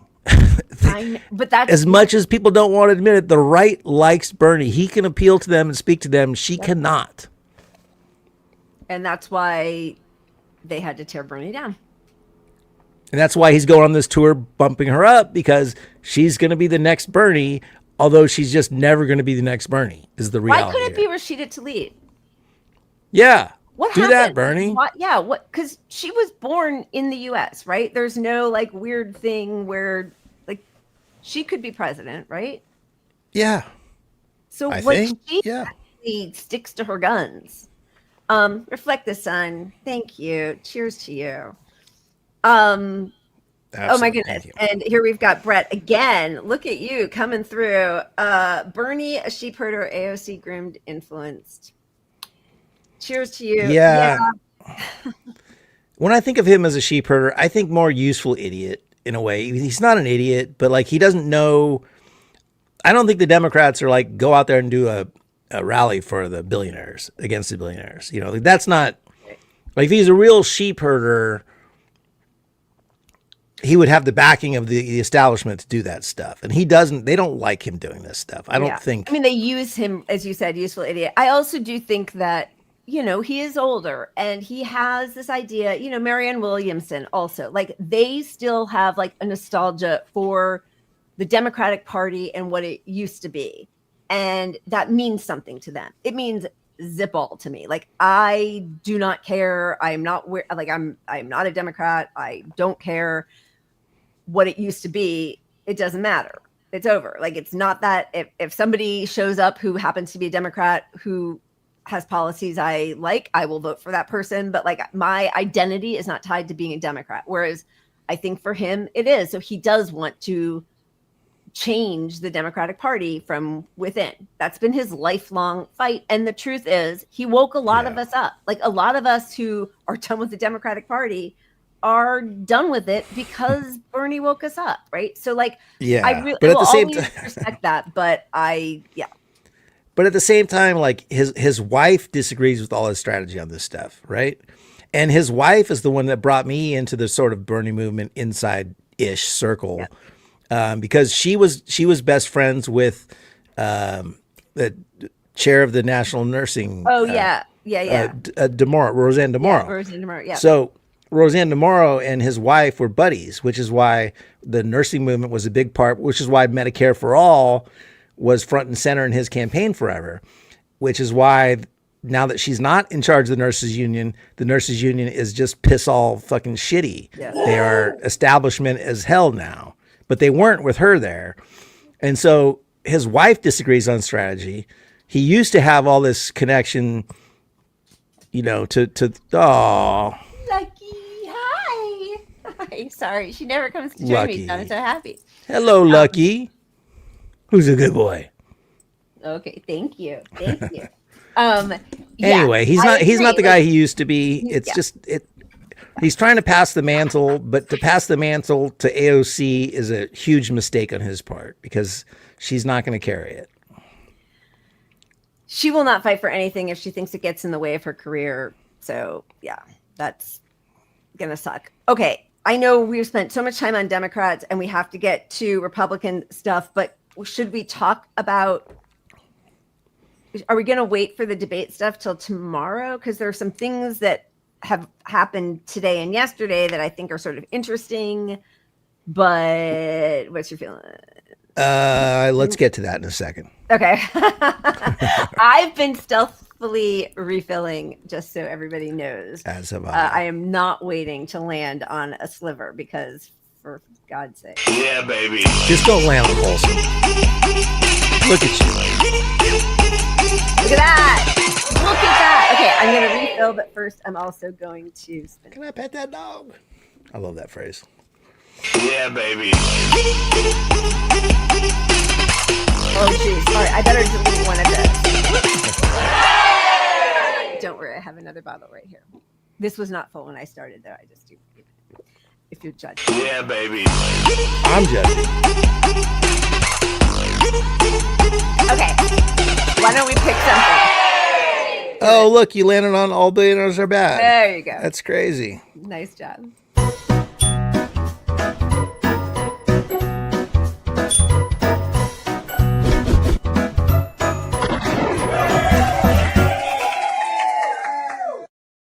Okay, Palmer, you've been money so far. Just a few more questions, and we're going to get out of here. Kids should be having kids when they're in their teens. That's when they're supposed to have them. Now you could argue that maybe there's a reason to Did he just? Yep, I heard it. You could argue that maybe there's a reason to stretch it out a little bit. But if we're just talking about physical ability, Hey, Palmer, let's steer away from teen pregnancy, all right? let's not be politically correct. Let's just admit you're supposed to be having kids when you're 16, 17, 18. Or towards it. F*** it. And be done by the time in your 20s so that you can have your kids working on the farm by the time you're in your 40s. Yeah. I mean, it's a I get it. Excuse me? Like biologically, the female body at a certain time, it needs to. Ew, dude, what? even at the age of 33, I regret not having them earlier. Well, like in medieval times, you need your kids to like work. Oh, so you're talking about child labor now? No, but like What are you talking about? Like, We don't do this anymore for a reason. What do you? Do you have kids? No, I do this. I know a high school nearby in case you're looking to speed date. Dude, at all. come on. Like, that's not what we're talking That's exactly what you're saying.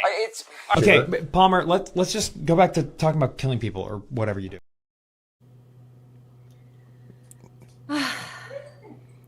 These tech bros. The tech bros. We will touch on that tomorrow. He just got another huge government contract. Sorry. Lucky. I think I have a lucky hair. Lucky. Lucky. Yeah, she knew. Saying there's some synergy. Yeah. Ew. I know. Why does he have a cool name? Yeah. So for people who don't know who he is, just so you know, I mean, Anduril, right? Is his business. Anduril AI defense tech startup thing. Yep. You know, he started with Oculus VR. That's how he made all his money. And he's just a dirtbag. He's talking about 15-year-olds should have kids. You know, like these are the people running our government now. They're the most influenced people in our government right now. Mining all of our data. Yeah, it's we're in bad shape with this. Another thing that they could have been talking about at the No Kings March, like, do we have privacy anymore? Do we get a say in the fact that Amazon just announced that they're going to replace 600,000 workers with AI? Do we? And they just, it's not a coincidence. Amazon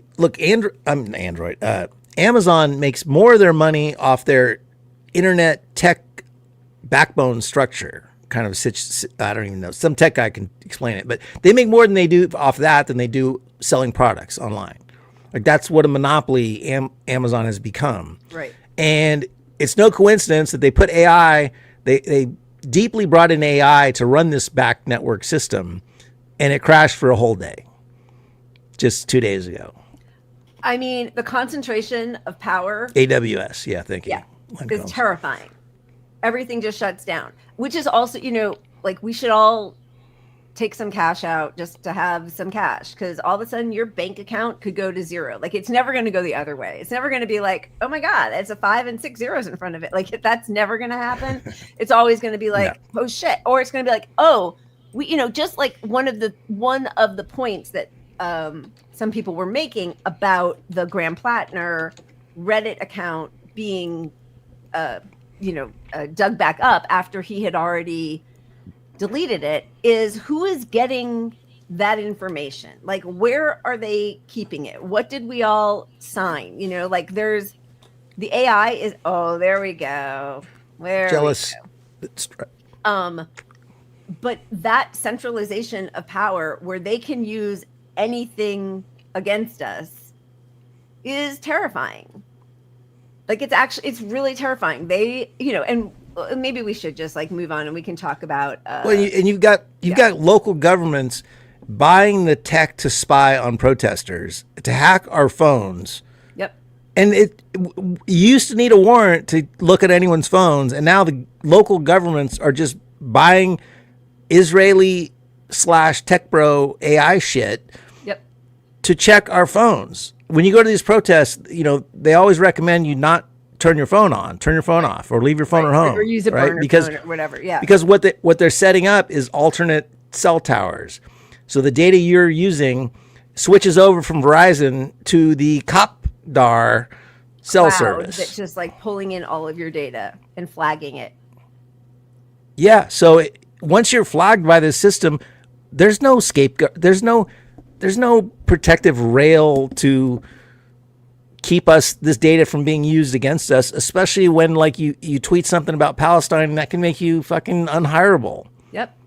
Well, and look what they did to, if people were giving bail money, was that the, I'm going to say it wrong. I'm going to say it wrong, but the Socialist Black Community Organization I think they were working against cop cities, but I'm not exactly entirely sure, but people get brought up on RICO charges, or if you are providing money to get people for bail to get people out of prison who were at a protest, and then they say, oh, but the protest was filled with Hamas terrorist supporters, right? Like now you're aiding and abetting a terrorist. So all of your financial data, you can all of a sudden not get a loan. You can not access your own bank accounts. They can freeze your bank account. Yeah. Hey, landlord, did you know you're renting to a Hamas supporting terrorist?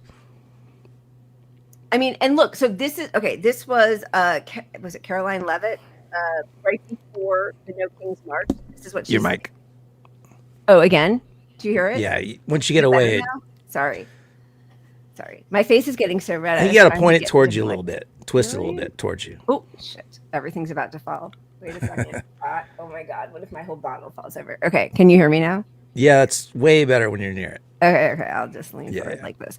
Okay. So here's Caroline Levitt. Proved that the Democrat Party's main constituency are made up of Hamas terrorists, illegal aliens, and violent criminals. That is who the Democrat Party is catering to, not the Trump administration and not the White House and not the Republican Party, who is standing up for law-abiding Americans, not just across the country, but around the world. And that.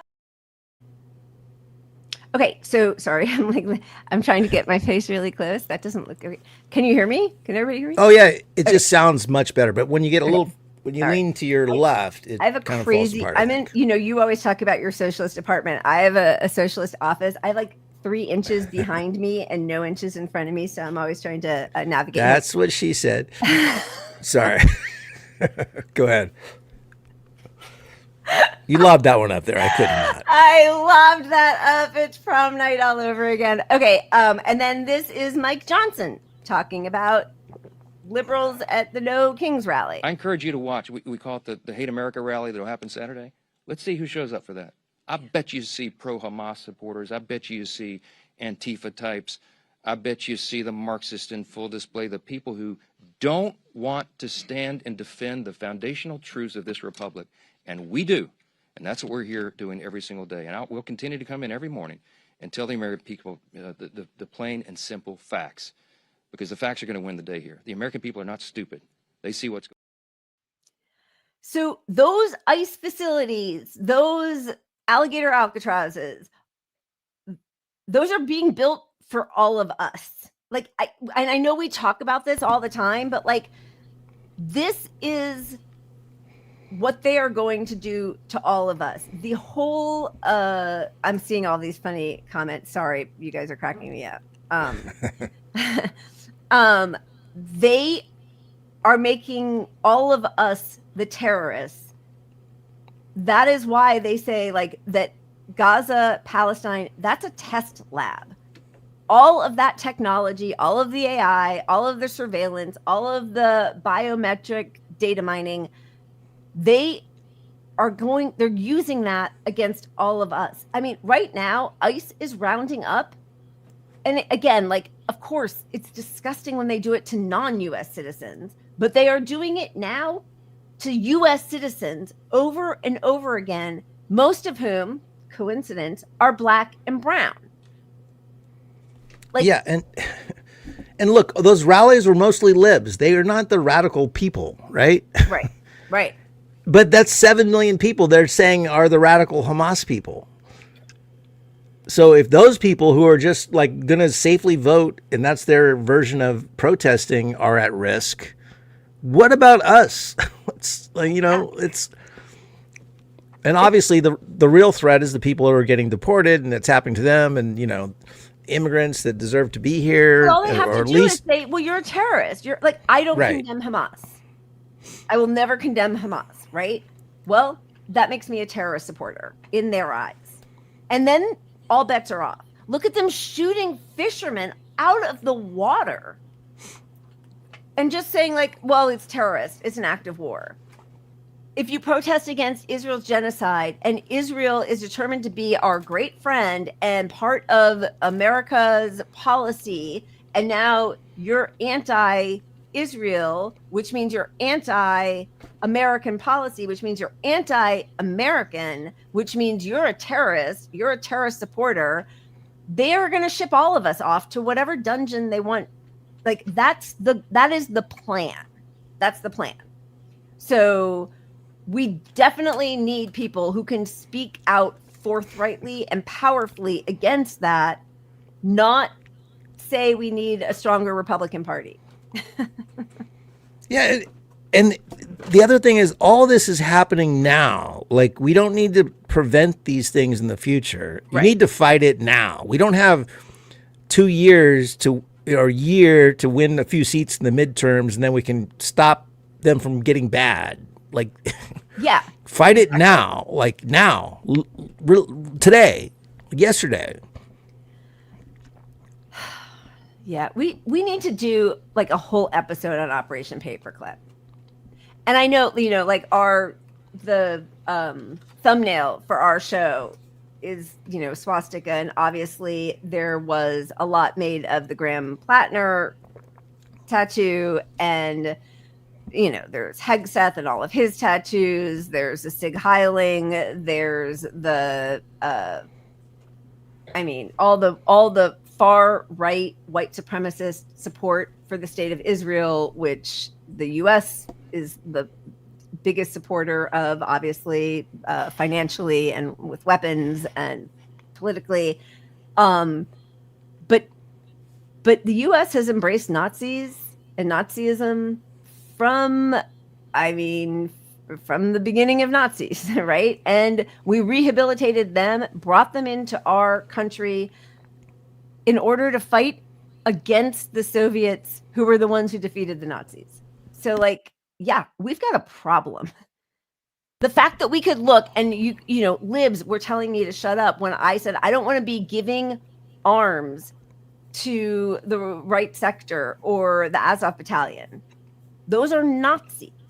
Like, those weapons are ending up with Nazis who want us dead. Like, that's not an enemy of an enemy situation that we should. And for the Democrats to only care about the covered up progressive guys, one tattoo, which is now covered up, apologized for in the past, but you care about that one, not all the Ukrainian Azov or Azov, whatever Azov battalion and yeah. So maybe we should just get into some of You're underwater again. Oh God, why is that happening so much though? That's crazy. I haven't been at this one. Like, I haven't been here in a week. That front piece needs to be directed towards you. Yeah, point that towards you. Not. I know, it's just everything is like, I've got everything jury-rigged. So if I touch one thing, then everything topples. So I'm just going to get closer and I'll with it for tomorrow. For me to give Mike advice, given the history of my bullshit, I Mike. know, it's hilarious. Maybe it's yours. Okay, so there was a report by 60 Minutes. They interviewed a whistleblower who resigned Erez Ravini, who was told to lie by the Justice Department about Kilmar Abrego Garcia. And he did resign, thankfully, and is coming forward. But like that also has to happen at a faster, louder pace, because, you know, we're watching as the White House is being demolished, like the whole East Wing, whatever. I mean, I don't care about any of the pomp and circumstance of it, but like that's however hundreds of millions of dollars that people are paying. And they're like, oh, well, it's donors. Well, okay, but like those donors could be paying for other things and whatever. But it does feel like a very concrete representation of a destruction of everything. When I see that, it actually is upsetting for me, even though I don't really care, because every person who's occupied the White House for the last probably since the beginning, you know, like I don't have any like huge feelings specifically about the White House, but watching it be demolished when so much else is going on feels like it's part and parcel of the destruction of our country. Like it just feels, I don't know. Yeah. Representative. So anyway, so yeah, go ahead. Sorry. And then, yeah, well. No, I agree. It's just, it's the peak symbolism of, you know, Trump 2 weeks ago is going around showing off the gold in the White House. Yeah. They had reporters in there, and there's, what's that model on the table? Oh, it's the arch, the Trump we're going to build, you know, whatever. It wasn't actually called that, but like, you know, all this glorious display of wealth, and like when the country is hurting so badly economically, and everybody is so clearly seeing that these tariffs don't make sense, and none of these moves make sense, and rent is too high, groceries are too high. Trump was on TV today saying the only thing that, God, I forget what it was, but he was like, there's only one thing that's gone up in price. Everything else has gone down, is what he's saying about his administration. Like everything else, gas is going to be $2, you know. Right. Meanwhile, everything has gone up exponentially. Like it's just a blatant lie.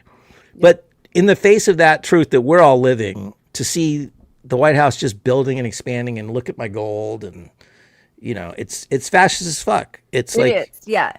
He's modeled himself after every dictator, and he's not ashamed to parade it around, which I don't know. It can feel really upsetting, as I know we all feel this. And yeah, the allegiance to Nazis and fascism is not new. Which again, all right, anyway, so let's just, this guy, we don't need to watch the whole thing, but I thought, I wish this were less subdued. Like, anyway, all right. This Salvadoran man, Kilmar Abrego Garcia, had been deported by mistake. Normally, people deported in error are returned, but instead, Ravini says that in a phone call from a superior, he was ordered to argue against Abrego Garcia's return by telling a judge that Abrego Garcia was an MS-13 gang member and a terrorist. And I respond up the chain of command. No way. That is not correct. That is not factually correct. It is not legally correct. That is a lie. And I cannot sign my name to that brief. You're not saying Abrego Garcia is a choir boy. You're just saying that no one had managed to prove that he was a terrorist. Here's the really important thing here. Whether Mr. Abrego Garcia is or isn't a member of MS-13 or a terrorist or anything else is beside the point. What matters here is that they did everything they did to him in violation of his due process rights. What's to stop them if they decide they don't like you anymore? To say you're a criminal, you're a member of MS-13, you're a terrorist. What's to stop them from sending in some DOJ attorney at the direction of DOJ leadership to delay, to filibuster, and if necessary, to lie? And now that's you gone and your liberty changed.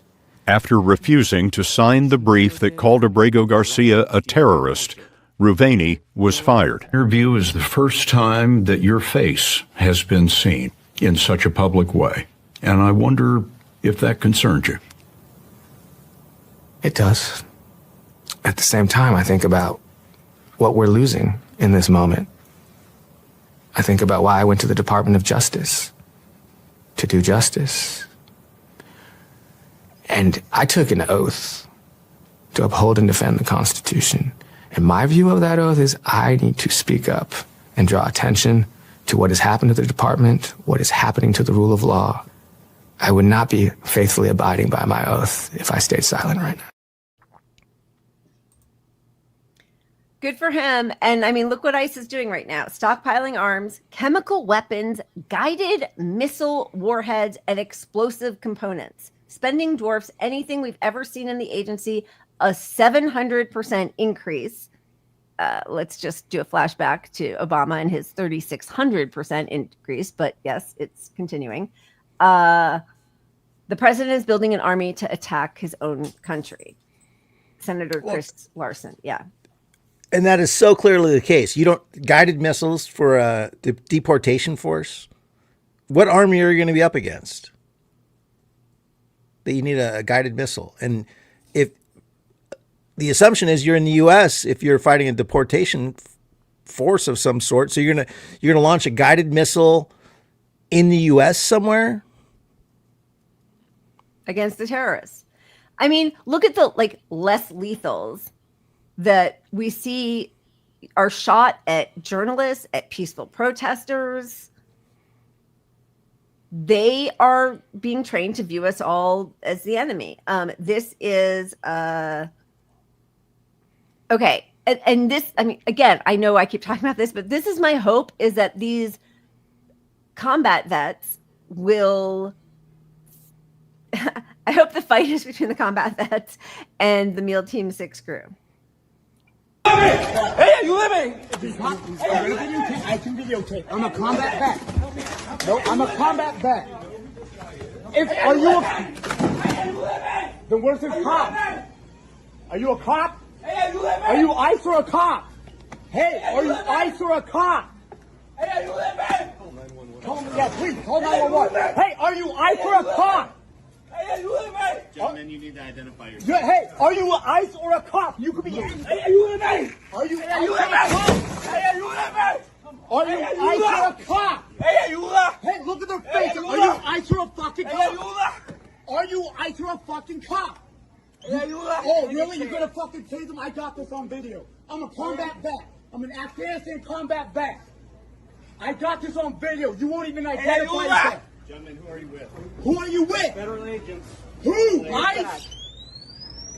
Wow, you better not fucking tase them. Call the cops. I need to see that. Fucking pieces of shit. Look at their fucking faces. Can't even identify themselves.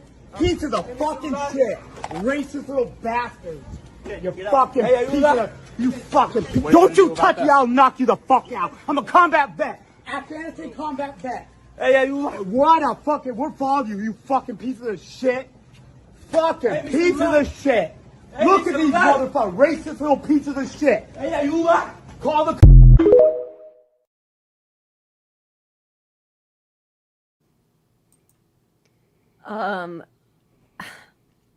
That there's another let's see, this was on the subway in New York. This is like Curtis Lewa, this is what he should be doing with his guardian angels, is protecting people from these people dressed.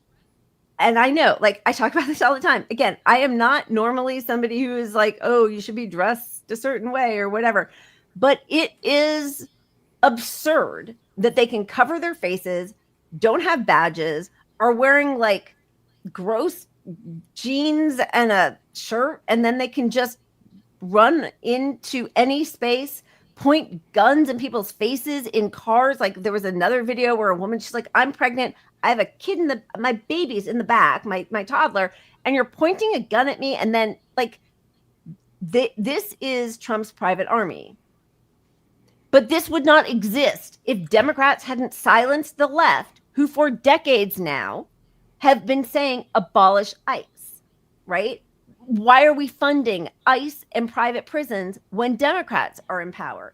The funding for ICE and private prisons has never gone down. It only goes up, no matter who's in power. And if you are worried that your opposition party, the GOP, are fascists, maybe don't increase the budget for the very people who are going to enforce their fascist policies or agenda or whatever, right? But amen. And what you're going to see, like right now, you've got Democrats saying, oh, we're against what ICE is doing and how they're doing it. Do you know what that all leads to? That all leads to more funding of ICE by Democrats, because what they're going to say is ICE needs training.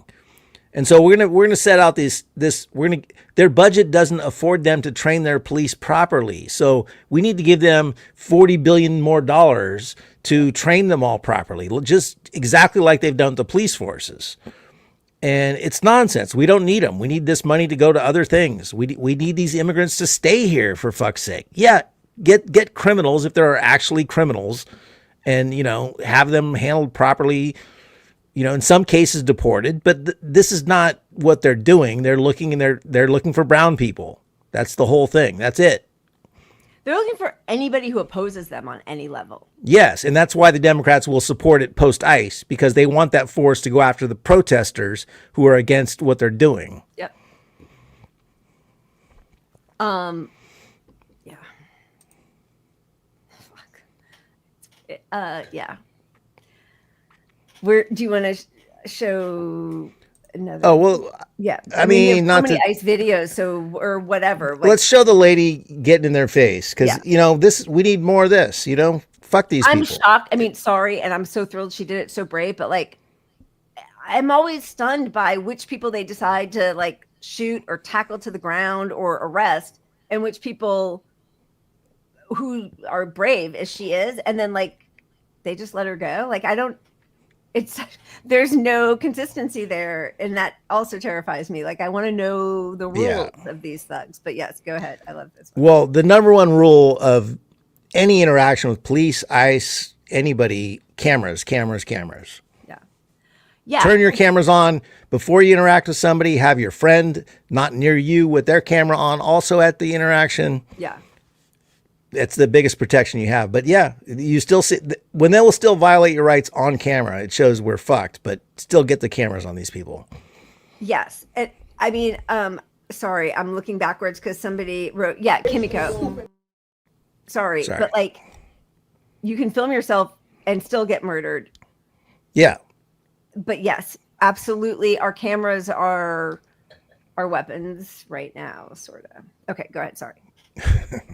I'll just roll the video. Here we go. Yeah. Good on her. Stupid bitch. That's why y'all a bunch of fucking criminals. I wish you would. I wish the fuck you would. Yes, the fuck we his family. Y'all a bunch of big pussies. Don't calm down. Who the fuck is you? We don't like none of you. You okay? No, how can I be okay? You okay? Are you okay? Are you okay? I look like I'm okay? Don't come up in my face here because I hit hard. Fuck wrong with y'all? Try it. I wish you would. Try it. You try me and see what the fuck happened. Nigga, we angry. All of us angry out here. So don't think it's y'all alone. Get out of here. Who you telling get out of here? Why you telling me get out of here? You asked me a question and I'm answering you. Get out of here. Man. Fuck wrong with you? Oh, stupid ass bitch. That's why you gotta hide your face. You wanna go to jail? You told me my mother I can tell you anything. You wanna go to Fuck jail? wrong with you? You wanna hit me? Hit me, bitch. You ain't got me. Nobody's scared of you. You're a pussy ass. Come. I got rings on, bitch. So me you can fight. You pussy bitch. You a pussy bitch. That's why your kids them don't like you. And your wife is fucking on you. That's why you gotta hide your face. My face ain't hidden, bitch. I'm American, you stupid bitch. Fuck wrong with y'all? You can take me too high. I'm Charlotte the Zodiac first. You know what to do? Tell them, no. You want me? Fuck wrong with y'all? Fuck all of you. Put that on the news. Let Trump see it.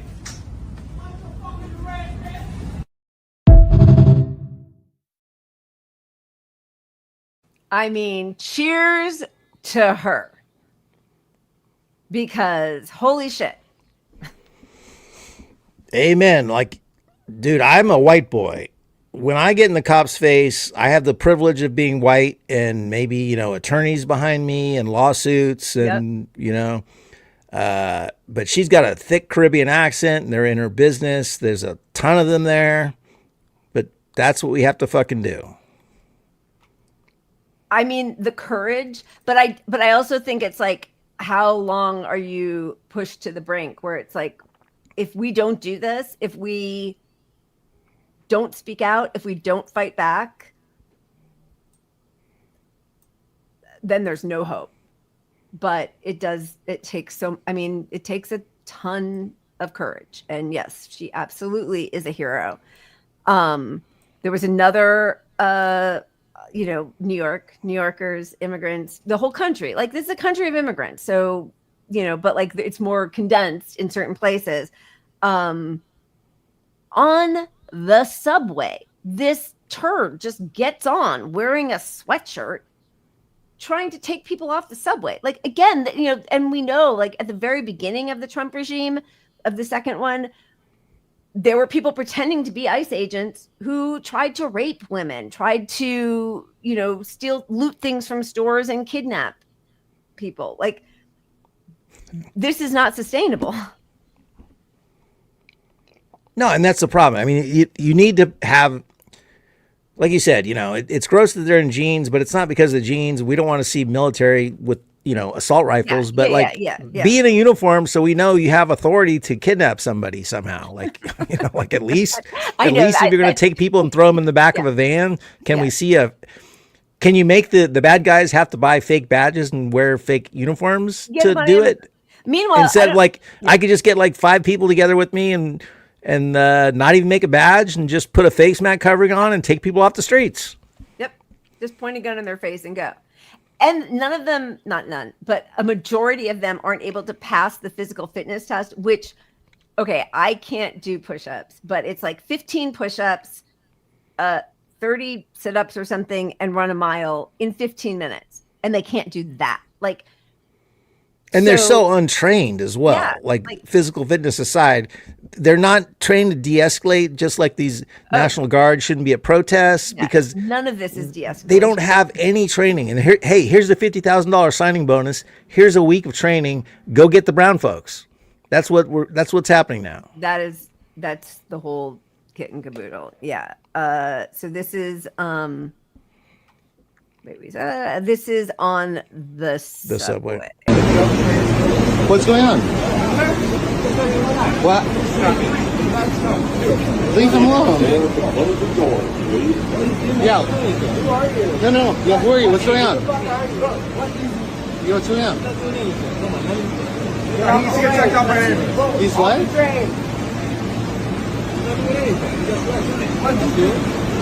Yeah, what's going on? Let him go. He's not in trouble. Okay. He's not in trouble. So what's going on? Right? No. It's a. Just. Then it's okay. Then you're fine. Just. Are you police? Yeah. Who are you? Police? What kind of police? ICE. ICE? No. No? No. Just say it's all good. No. No.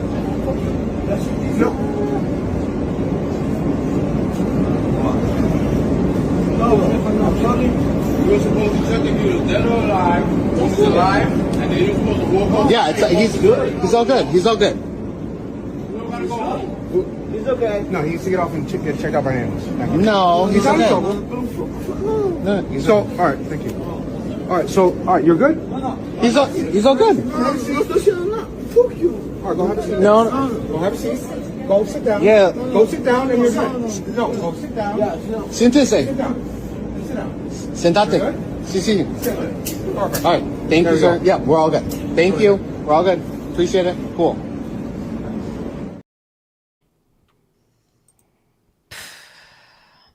And in LA, last night or 2 nights ago, a friend of the show, William Goad, who's a film the police. Film the police, yeah. Filmed LAPD, right? Because they're all the same in the end. Shooting a clear member of the press who they know to be a member of the press. Just shooting at him. Tina got shot at, our friend Tina. She and her friend who were right there, journalist friend, John Farina. So that, now I'm just going back to the fucking, we like our ICE neat. We like our what? What was the first part of it? We like our PD neat, no ice. Light ice. Light ice, I think it even said. I already didn't say no ice. It was like light ice. This is not a joke. This is happening. We are boiling right now. We're boiling. None of this is a joke. And I don't see, you know who is actually keeps getting arrested, standing up for his constituents, is Brad Lander in New York. Like, he does. He keeps getting arrested. You know, good for him. He's going there. He wants to find out what's happening with ICE, why they're stealing his people off the street. But then, and, you know, to like go full circle to the whole king idea, this is, remember Batia Unger, whatever the hell, she used to call herself a progressive, a leftist, something. She's a full-blown Zionist and now is like holding hands with the far right. She had Steve Bannon on the show because all the test bubbles of how long can this go? Like, honestly, in normal times, if this were normal, Trump is supposed to only have 4 years. Like, what are you redoing the East Wing of the White House for a grand ballroom for? Don't you have shit to do? Like, you need a gorgeous like what are you doing? How long do renovations take? What's happening? Why do you have to do this? I am more and more thinking that like they really aren't kidding around. I don't worry about him staying in power per se, but or his people. It's just, I mean, it's just authoritarian. It's the we do what we want. It's power. It's the king. It is that. It is taking it all back. We're destroying the legacy of the White House to build some tacky shit. You know, we'll do what we want. That's it. You know, first thing he did is rip down all the solar shit that Obama put up. You know, we're getting rid of the solar energy. You know, fuck that. We're going back to oil and gas and. Hello, Strike, stepping through the green screen. That's cute. That's really cute. Okay, so this is a short clip, but Steve Bannon, there's possibilities out there. You never know. So let me ask you about Trump 2028. We have a 22nd Amendment, which bars anybody from running for a third term. Do you think that that's not a barrier for him, or how do you see that? I think that there are many different alternatives that at the appropriate time after the midterms in 26, we will roll out. But I think there are many different alternatives to make sure that President Trump is on the ballot. And if he's on the ballot, he'll win. And then, okay, so I know like this is trolling.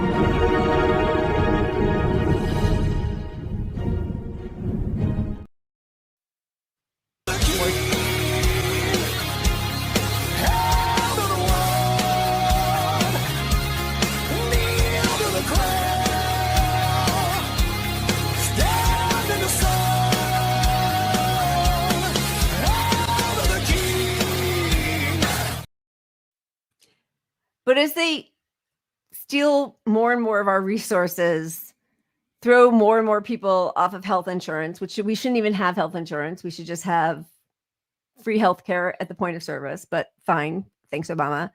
As they continue the genocide and want to make the Gaza Lago, as they drone strike people out of their fishing boats in the water, like, I don't know, the line between the test bubble and their intentions and the trolling is really blurred, because it doesn't matter if it's Trump or if it's JD Vance or if it's Kushner or it's Peter Thiel or whoever the hell it is. It's not for any of us. And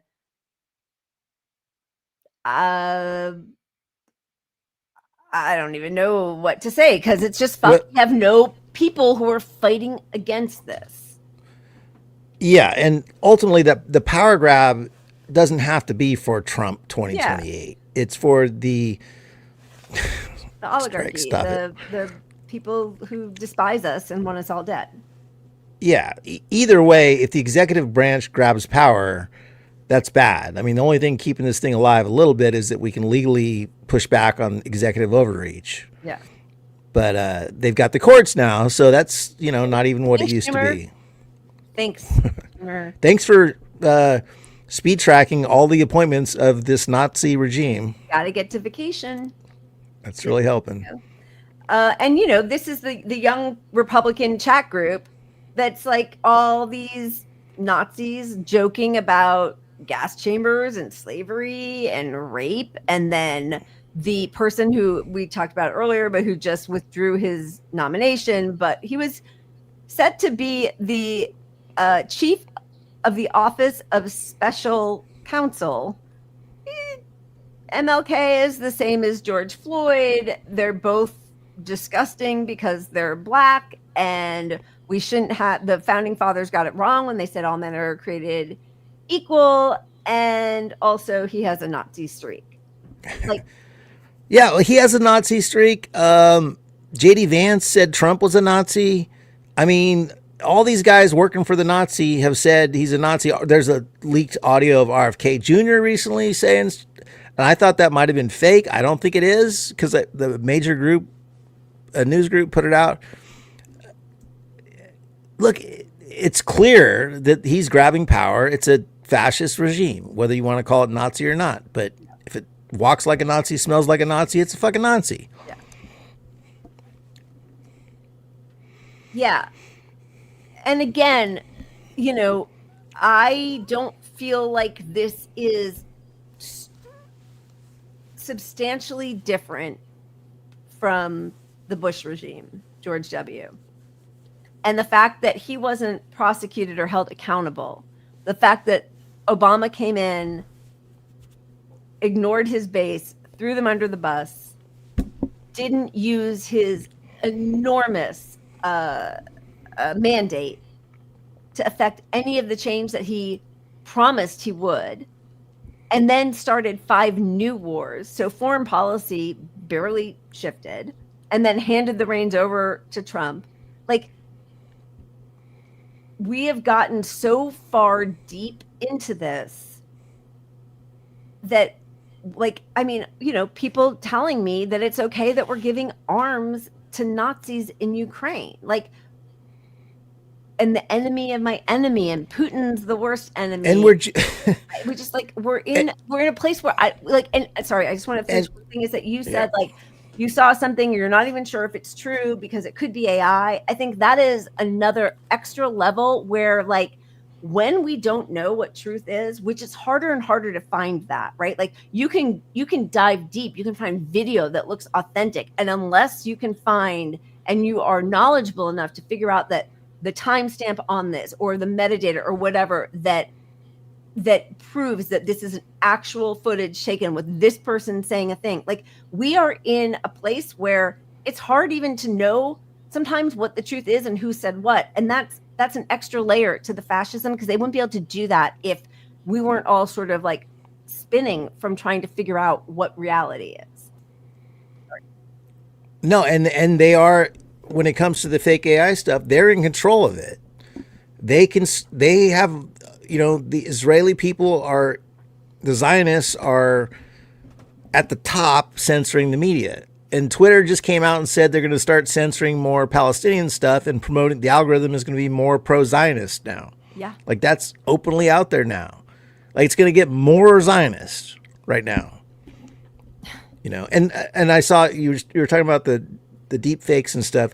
I wish I could remember her name, but there's a black woman on TikTok who's getting her likeness stolen for AI videos, defending some sexual assault situation that she has nothing to do with. She's not even involved in it, but they're just taking the script from somebody else who said it. You could see side by side, all his words were put on her face. So they have a black messenger for what, I don't even remember what the message was, but it was something disgusting that she had nothing to do with. And she can't get these videos taken down. And then meanwhile, the journalist whom they killed, which we'll talk about this more, but like the Palestinian journalist who they killed right after, basically after he announced the ceasefire, whose name is escaping me right now, they scrubbed his whole Instagram account was scrubbed. Plus it was scrubbed from the Wayback Machine. So like, they are not only changing our present, they are deleting the past and history. Clearly, I mean, that's what Israel did in all of Gaza, right? Like, all the museums, all the colleges, the libraries, the universities, right? Like, destroyed museums.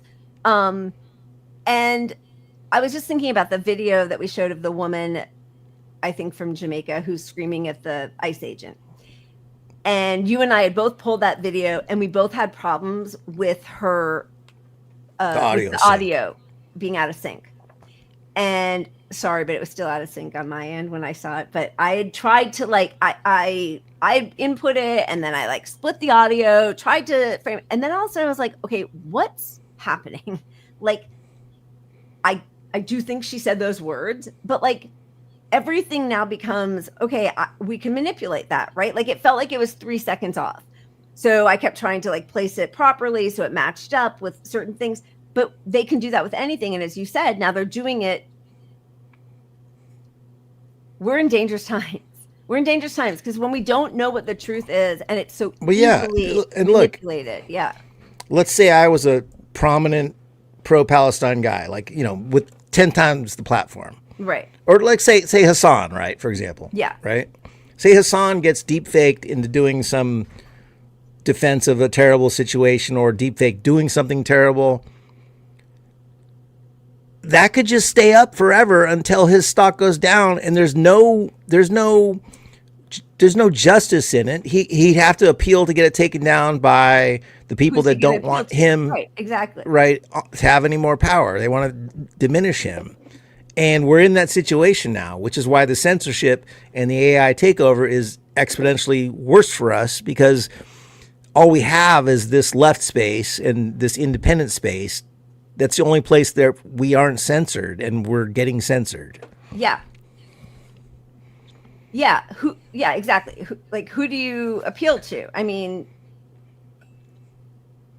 and again, this goes back to, I mean, I'm sure it was in existence before the Nazis, but the idea that like the bigger the lie, somehow the more believable it can become, and also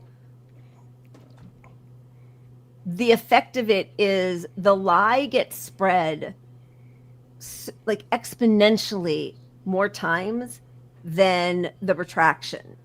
Nobody sees that.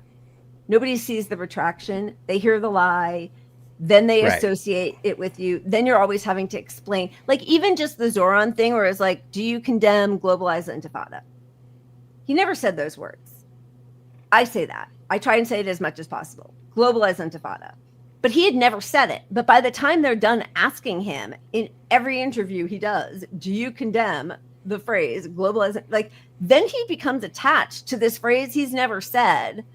And now, like, is it better to deny you ever said something that was attributed to you falsely or incorrectly or, you know,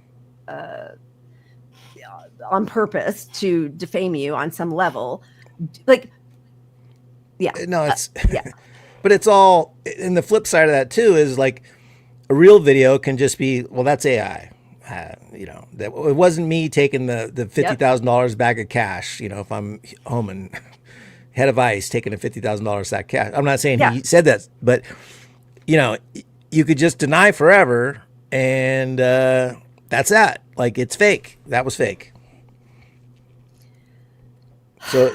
And they did that on something. Now I can't remember. I don't think it was Homan, but somebody else did say that. Like, who knows? Well, fucking Trump Reed did that. Yeah. Well, I mean, on some level, it's Trump with his the birthday letter. Like, I didn't do the birthday letter. You know. Who knows? Yeah. You know, so you could just deny it forever. There's no. By the way, this is the journalist Salah Al-Jafawi. His Instagram account was removed. And sorry, after my reader's on. All right, I will hold off. I'm pouring another glass of wine. Removed the verified account of Gaza slain journalist Salah Al-Jafari, who had 4.5 million followers. Archived snapshots of his page on the Wayback Machine, the largest public internet archive, also appear to have been wiped or disabled, raising concern about digital erasure of Palestinian documentation. Al-Jafari, known for his frontline reporting on the Gaza genocide, had previously faced repeated censorship. He was killed yesterday, and this is from a week ago. Observers warn these developments may signal a new phase in efforts to erase evidence of Israeli war crimes from the internet. Yeah, it is scary. I mean, the Wayback Machine was a safety net, at some point because, and I learned about it largely during my Peter Dow thing, where one of his followers said I was, I tweeted about them sharing some anti-Semitic stuff about Bernie because they said, oh, Bernie threw people in gas chambers or some bullshit. And people were like, well, you got to back that up. And so what the Wayback Machine would do, if you saw something sketchy on the internet, you could go to the Wayback Machine and say, tag this date, and it would freeze that page for you. Right. And so if it would, because she got up in the morning and deleted all her tweets and said, I never said that. Right. Kind of situation. Was going to sue me. Right. She was threatening to sue me. And I'm like, sue the fuck out of me. Let's go, lady. That would have been She was full of shit. Oh, I would have gotten rich off it. Yeah, I'm saying. I wish she would have sued me. Yeah. Maybe we should bring that back. We should. Let's get Peter Dow on, testify on my defense now. But anyway, they're literally scrubbing the history of records when they do that. The Wayback Machine exists to keep a history of things. That was the whole purpose of it. So you could archive an event and people couldn't rewrite history on that. And now they're like, oh, this guy's gone from the Wayback Machine. I mean, one of the very first comments, and I'm sorry, I'm scrolling all the way back, but was, the history is written by the winners, by the victors, right? So like, this is a different way of doing it, and we, can't. I mean, there are great archives that are being stored offline by like exposing genocide and all of these different. But they're rewriting our history books. They're firing professors for teaching the wrong things, which are just the history of Palestine. We've got Charlie Kirk is now going to be in more school books than Palestine. Lord. Oh my God. This was just because Google did this. I know we're not really talking about Israel, but like there was just an investigation that Google did this with ads that they knew were lies, but they allowed them to continue when Israel and Zionist supporters were saying that the famine wasn't real in Gaza. Washington Post investigation has revealed how the Israeli government used YouTube ads to rewrite the narrative of Gaza's famine and how YouTube's owners at Google were more than okay with that. This is real footage of Gaza food markets, July to August 2025. The Post looked into videos like this one, put on YouTube by the Israelis of a market in Gaza where the food looked plentiful. It found that the video was shot just after the Israelis had allowed supplies into the strip after months of restrictions, and the products were sold at prices most Palestinians simply could not afford. An internal Google email obtained by the Post shows that the company decided the ads did not violate its policies and went further. Staff were told that any future Israeli videos making similar claims about food or famine in Gaza would not violate Google's rules over safety and trust. The message was clear. Google's rules, which can be quite restrictive, did not apply to Israeli misinformation. They say the truth is the first casualty of war, and the people behind YouTube and Google have been accomplices, willing ones, in Gaza.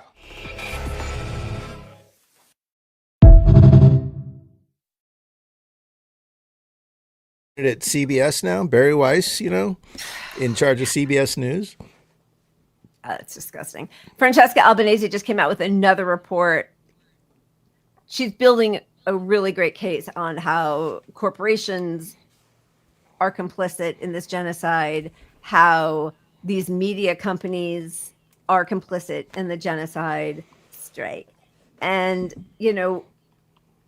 my fear, I mean, we have so many fears, but the fear is that so what happens? We're not a party to the ICC. We have the Hague Intervention Act from W. Bush or whatever.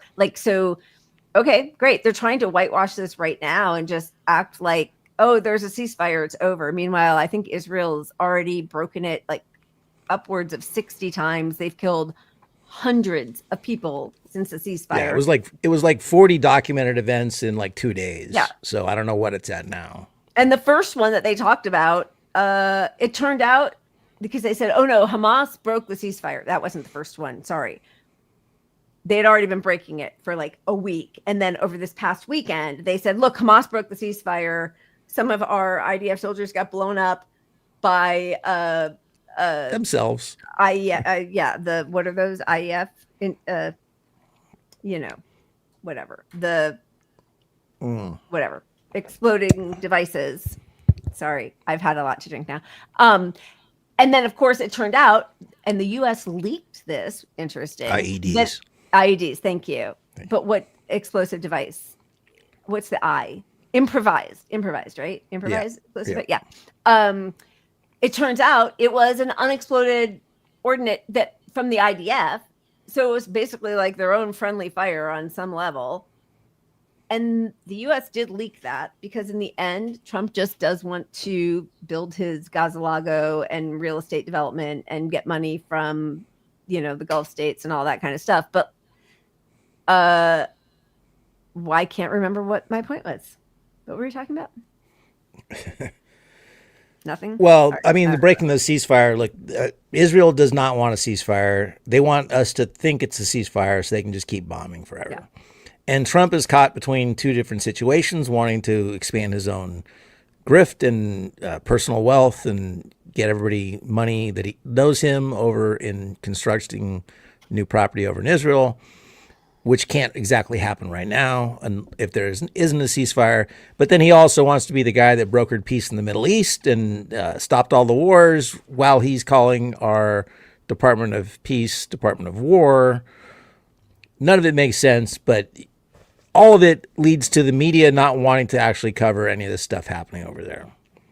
They just because they want to placate him so that they can get their merger deals through. Democrats don't want to fight on this issue either. Progressive, except for Palestine. Well, tomorrow we'll talk more about that. We'll talk about the Maccabi Tel Aviv hooligan fans being banned from the Netherlands and how Israel and Zionists are trying to spin that as another pogrom, which is hilarious. But also there is the debate tonight, the last, I think, debate between or amongst the New York mayoral candidates. Anything else you want to add before we pack it up? No, just that Mamdani's going to win. Let's see what he does with it. Okay, I don't know that that's true. But also, let's see what he does with it. But I don't know that that's true. I feel like the shenanigans might really kick in. No, they know the numbers are so bad for them. I mean, Trump is out on TV saying that he's going to win. So it's over. Sorry. This is Paula Market today. Yeah. But everybody thought Hillary was going to beat Trump. Also, he's got it. Stay classy, Larry Elder. Stay classy. Dirtbag. I fucking hate these people. There should be a special level of hell for the racism and bigotry that is coming out of all of these people's mouths. Absolutely. All right. Done. I'm so happy. Done before I bleed to death over here. Yeah. Oh, so it's kind of my fault. Strike behind the green screen. She's clawing at my you. Green screen wall. You guys are awesome. Thank you for all of your support. I missed you. I'm so happy to be back. And, as much as this isn't a real ceasefire, like we still want to honor the fact that there has been a bit of a reprieve for some people and the people involved in the good fight and helping the people there, regardless of where this goes. Absolutely. This guy he's a rock star. Yeah. So thank you. Hamada Shu. Love you guys. We'll see you tomorrow. Cheers. Punching up. And the cheese.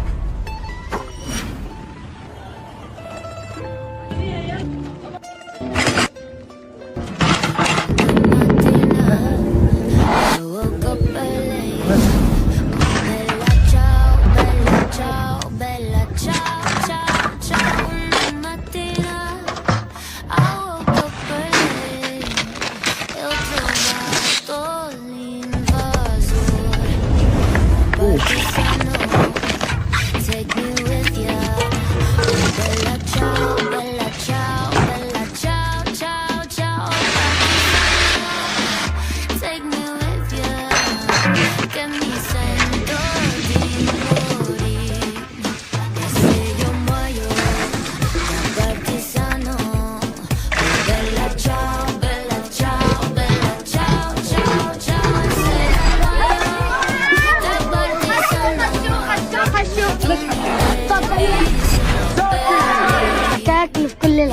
ذاكي فخمة ذاكي منظرها حلو كثير زين ذاكي